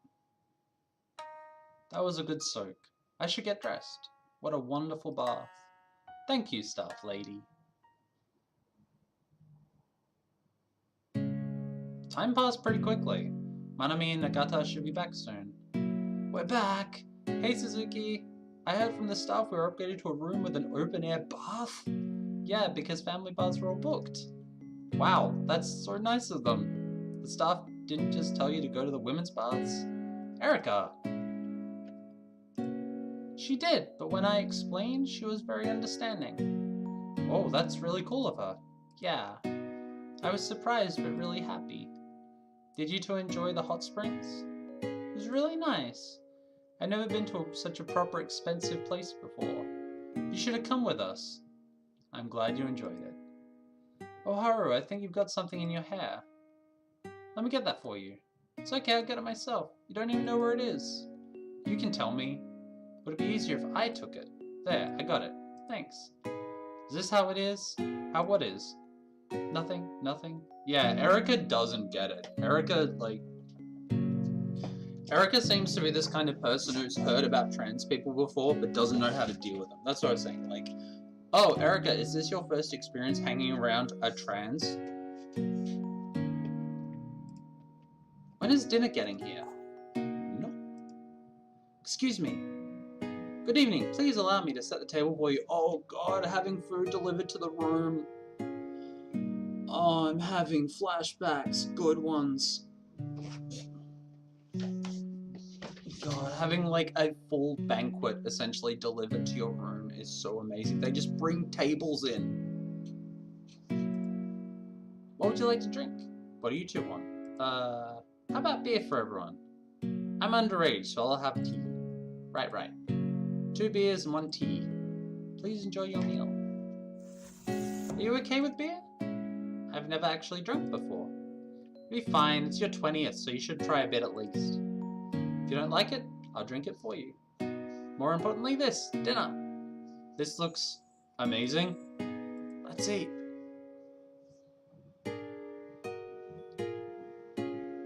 I requested tofu nabe so that we can share. Oh, I miss nabe. Don't worry, it's all vegetarian. You're vegetarian? Yeah, so it's really tough eating out. Damn right it is. I can't even get a salad without worrying about having animal products inside. So, isn't it just vegetables? You'd be surprised, there's stuff like bacon and gelatin sometimes. Yeah, Manami bought me potato salad with gelatin and bacon before, but I know better now. Anyway, the drinks are here, so we should toast. You're the birthday girl, so go ahead. Okay then. Thank you for celebrating my birthday with me. It means a lot to me to have my 2 best friends here. I toast to my friends. Cheers. Kanpai! Cheers! Now that we've gotten that over with, let's eat. What? No minigames? This tempura matake is so crispy. Oh man, this tofu is so soft. Tastes even better with a bit of pink salt. Oh god, pink salt. That was delicious. I'm so full. Of course you are. How many bowls of rice was that? I don't know. I'm at my limit too. You two are idiots.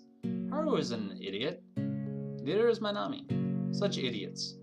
My body feels really heavy. Ah, she fell asleep.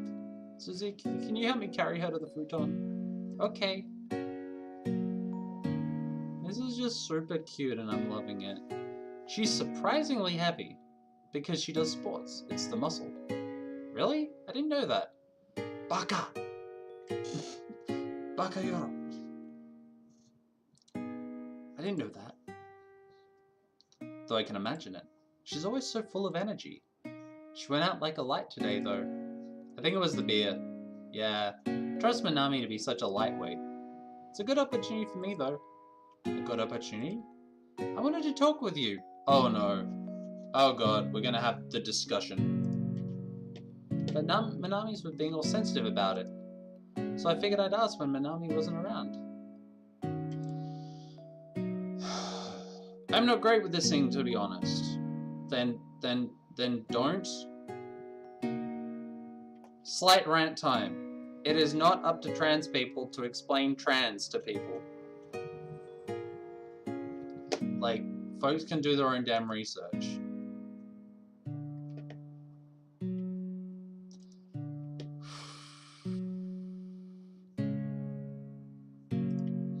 But I really want to understand a bit better. And you can tell me to stop at any time if you don't want me to talk, so stop. Mind if we chat for a bit? Nagata's Manami's friend, so I'm sure she really does have good intentions. But I haven't really properly talked about this to anyone before. Fuck it. Let's educate. What do you want to talk about? You don't have to get so prickly. I'm just a bit curious since you're the first transgender person I've ever met that you know of. That might not be true. Huh? You might have met other transgender people before, but you just didn't notice. I like Haru. I like Haru. Good intentions always rule over problem solving, yeah. Maybe, to be honest, if Manami hadn't told me, I wouldn't have known you were transgender, Suzuki. Can I just call you Haru? You can call me Erika. I don't mind. Haru then. Is that like your transgender name?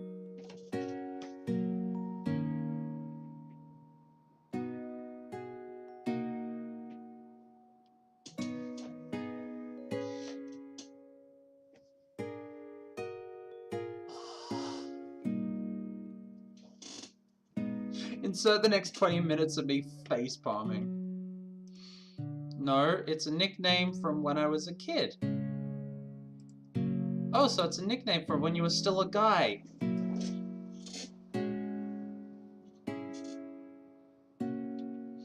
Also, I like Haru because she chose her name the way I got mine.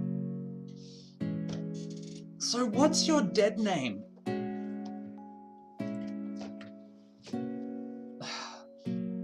I wasn't a guy before. It's not like I was a guy before. I've always been a girl. Just my appearance doesn't completely match who I am. Sorry, I shouldn't have phrased it that way. What was your name again? I heard a check-in. Haruto, right?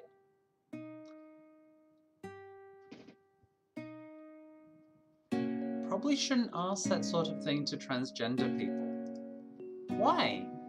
Asking for a name of someone isn't using now is kind of like denying who they are now. So... Oh, sorry about that. I didn't mean it that way. So could you forget it?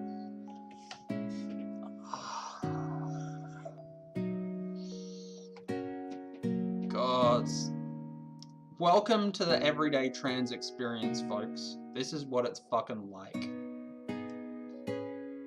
And then think this again, and you've got the non-binary experience. It's okay. I actually like the name Haru. It's unisex. I'd like to change my legal name to Haru if I can. Oh, I guess since you haven't changed your name, you can't use Haru in official documents and stuff. Yeah, how long's it... Let's take a guess. How long is it going to be before someone gets to... before they ask if they've had surgery or they're planning for a surgery or something? Yep. I guess your legal gender is still... Yep. Must be hard on you. Can't you change it? It's a bit tough. I would need to get into gender affirmation surgery and be sterilized. This is what happens. This is literally what is the case in Japan. If you want to change your legal gender in Japan, you need to be clinically sterilized. It is fucked up. Like, and that still happens in a lot of places in the world. What? I mean, I guess gender affirmation surgery is cool if you want to change your body anyway. But you need to be sterilized? Yeah, though in some other countries you can change your gender without doing either. In some parts of Australia, you just need a note from your doctor. I didn't know. Yeah, there are a lot of requirements. You also have to be above 20, not married, and no kids who are minors. Yeah, I know there are some around. I think California, pretty much any place that currently allows for an X marker on your birth certificate will allow you to do it as well. So probably New York and California probably. Yeah, you can't get in Japan you can't get your legal gender changed if you're married. That happened in Australia too. That was the case in Australia too. Probably still is in some place. Wait, why do you have to be unmarried and have no kids? Well, for the marriage bit, because if you change gender, it'd be a same-sex marriage. And that's illegal in Japan. And for the children bit, apparently it would be confusing for them or something. I would be doing so much of this conversation in bunny ears, I swear. What the hell? I know. I didn't make the law. Might get a bit better though. Some wards allow same-sex partnerships now after all. I didn't realize it was so bad. I'm sorry for asking you so many questions. Hope you didn't make you uncomfortable. Tell her thanks for listening. She's fucking tried. Like, we've just opened her fucking mind. It's fine. I'm actually happy. Thank you for listening. Thank you for sharing with me. Okay, I think after that I made you spell out all that. I definitely owe you one. Huh? I talked to one of your tenants earlier. Apparently, while their official state is that you should be able to enter the bars of your legal gender, this is a question they're actually asked quite often. And they decided that it was unofficially okay as long as you don't bother other guests. There aren't too many guests today since it's a weekday, and she said that the bars would probably be empty around midnight. So no one would have a problem if you went to the women's baths because no one would be there. You can't just go in. Calm down, it'll be fine. What if someone's there? The baths are big. We'll just keep away from them. What if they look? They won't look, and even if they do, who cares? If anyone says anything, I'll beat them up. Okay, Erica is ally. Erica is good ally. Yeah, could the whole conversation could have been what worse. It sounds like Erica wanted to be able to help, but didn't have the information to know. And unfortunately thought that going to just blurting it straight out was the right way to ask. Please don't beat them up. It'll be fine. But you were drinking earlier. That was hours ago. It's out of my system now. Come on, Haru. Don't you want to enter the women's baths? You're a woman too. You have the right. Erica. Fuck it. Let's go. Okay, I'll go. But if anything happens, it'll be fine. Let's grab our towels and go. Wait. Come on. Not even gonna leave a note just in case the other one wakes up. Actually, I think I'll... Come on, you've made it all the way here already. I'll even check to make sure nobody else is inside. And once you're underwater, no one's gonna notice anyway. All the keys are in the lockers. Nobody's in the hot springs. Come with me? Okay.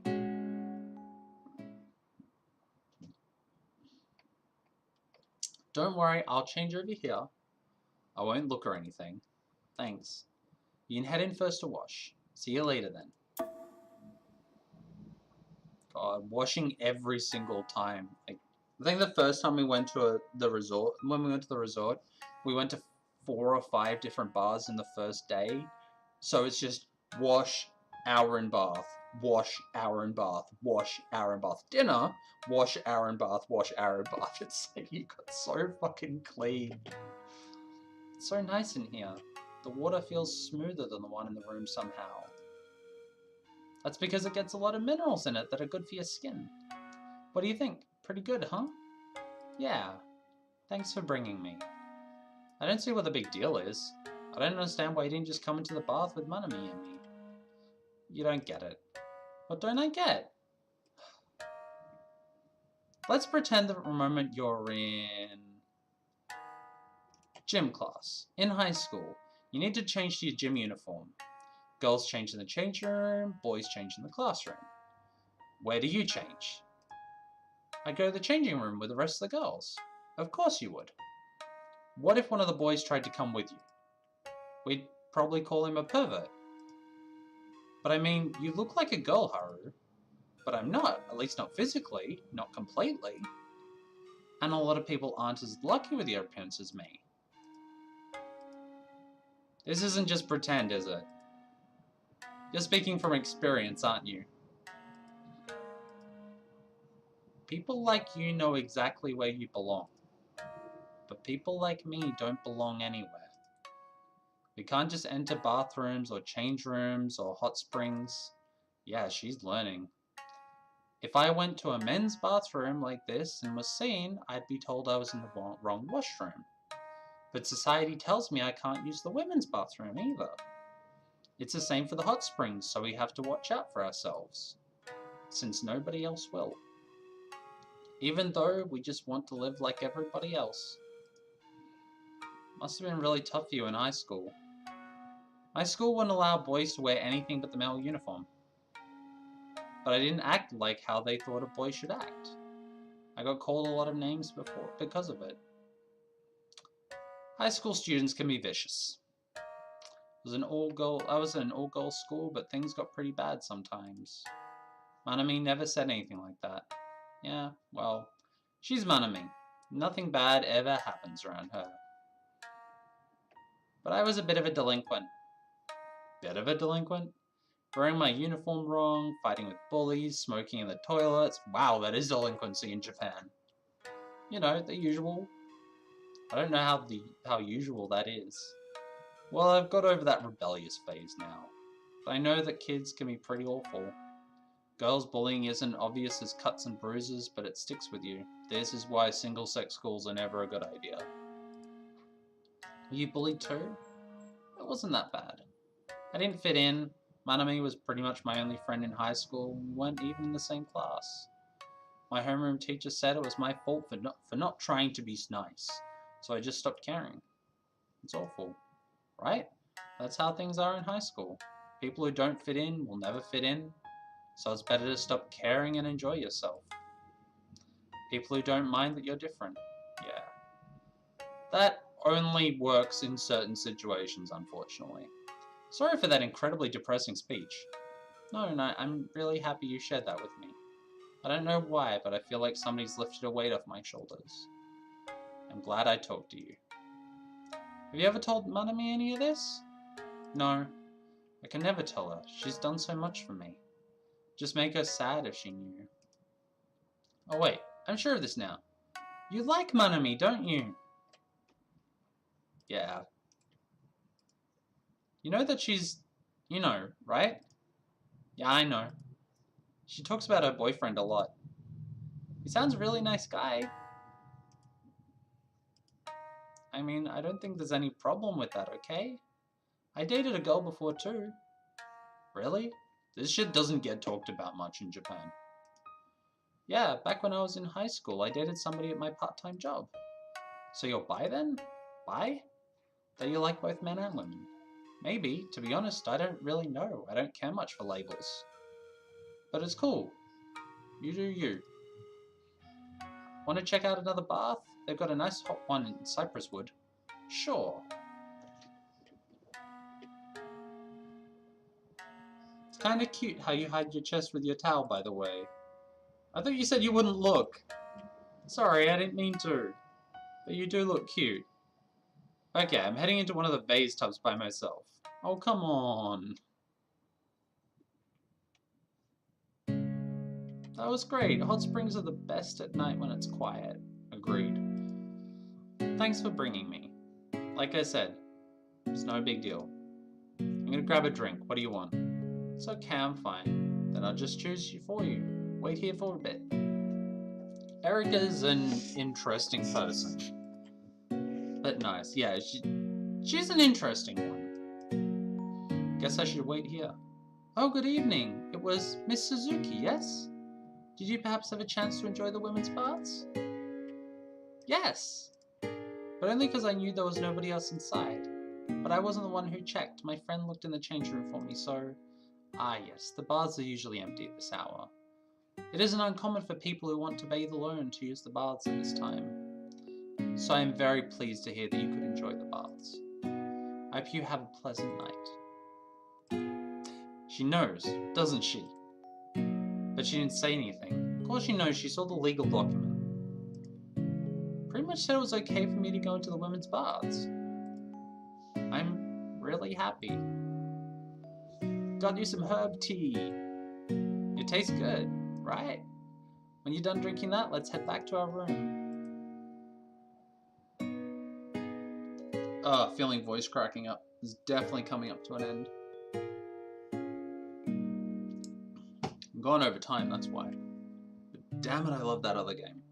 Okay, I'm tired as hell, so I'll see you in the morning. Night. Night. I should get some sleep too. I think I'll have good dreams tonight. It's morning. Oh look, I finally decided to wake up. Huh? What time do you think it is? Time for breakfast? Breakfast was over ages ago. It's almost time to check up. Yes, I do have a list of these games. I will be providing a list once... When I'm done here, I'll provide you with the list. It was almost time to check out. What? I need to change. Calm down. Manami is dealing with that, so you still have some time. Let me see how up to date my list is actually. No, not that one. I think I need to redo my list. Actually, I know what I have. I know what I have. Since we're coming up to this, let me head, because I have a list of all the games that I stream for Digital Diversity, so for these Wednesday streams, that I have streamed or I will stream. Or I guess that I'm technically streaming right now. So let me get that for you right now.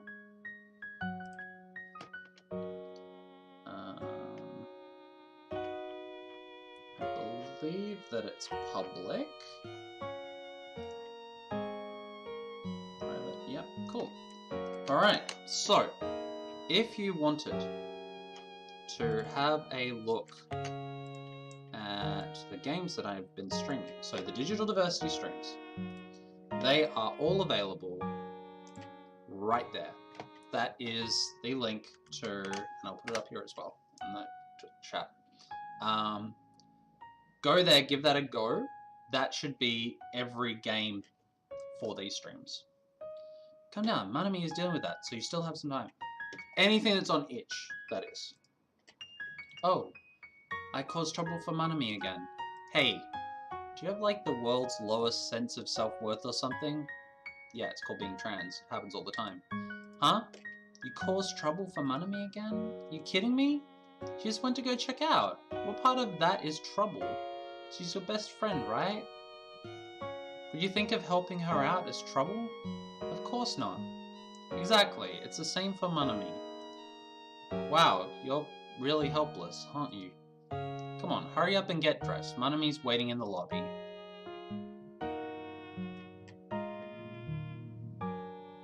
I just finished checking us out. Thanks, Manami. It's nothing. Oh, and also, I just got a message from my boyfriend. Says he wants to treat us all to lunch. Hey, free food. He wants to meet you two. Oh, that's wonderful. Slightly awkward. Manami, I'd love to. Actually, I was going to take Haru on a tour of town after this. Sorry. Really? What? You know, since Haru didn't get to go into the women's baths. I just felt really bad for her, so I thought I'd take her out for a bit. Erica, you sneaky shit, I love you. Then I'll go too. No, go meet your boyfriend. It's your birthday weekend. I'm sure he's got something planned for you. But, Haru, will you be okay? What, me? I'll be fine, Manami. Say hi to your boyfriend for us. Okay then. Makes me happy to see you two getting along. Take care of Haru for me, Erica. I'll head up first then. See you. See you later, Manami. So we're taking a tour around town? Nah, I figured that you wouldn't want to meet up with Manami's boyfriend. But if we didn't say anything, you would have just agreed, right? Probably. Hopeless. Anyway, I do actually want to take a look around town. Not sure where to go though. Good morning, Mr. Gutter, yes? Lady who upgraded our room. Thank you very much for yesterday. It was nothing. If you're planning to visit the town, may I suggest the hot springs in the flyer? Oh, they have lovely private baths that can be reserved by anyone. My older sister often goes there. Your older sister? Yes, she also finds it hard to go into women's baths when there are many people around. Oh, is your sister also? Yes, so I just wanted to say, I hope you have a wonderful time here at the hot springs. Forgive my intrusion.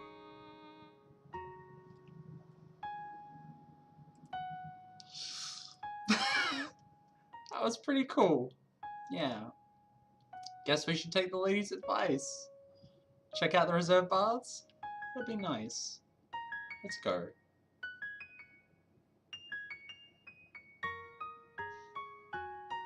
Erica N2, the world can be kind too.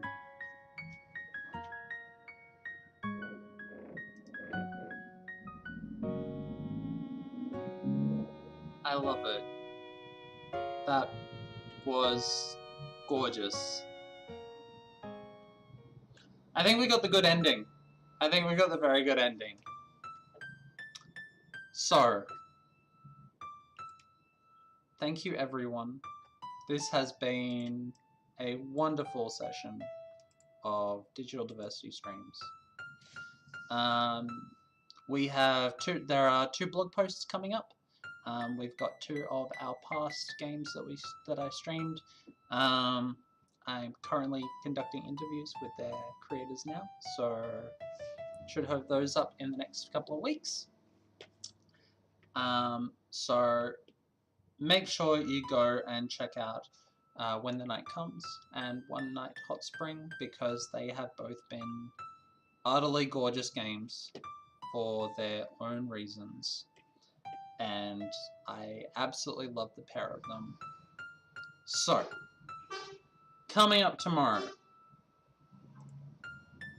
this bright pink container truck coming past right now. It's like that is the gayest container truck I've ever seen in my life, and I love it.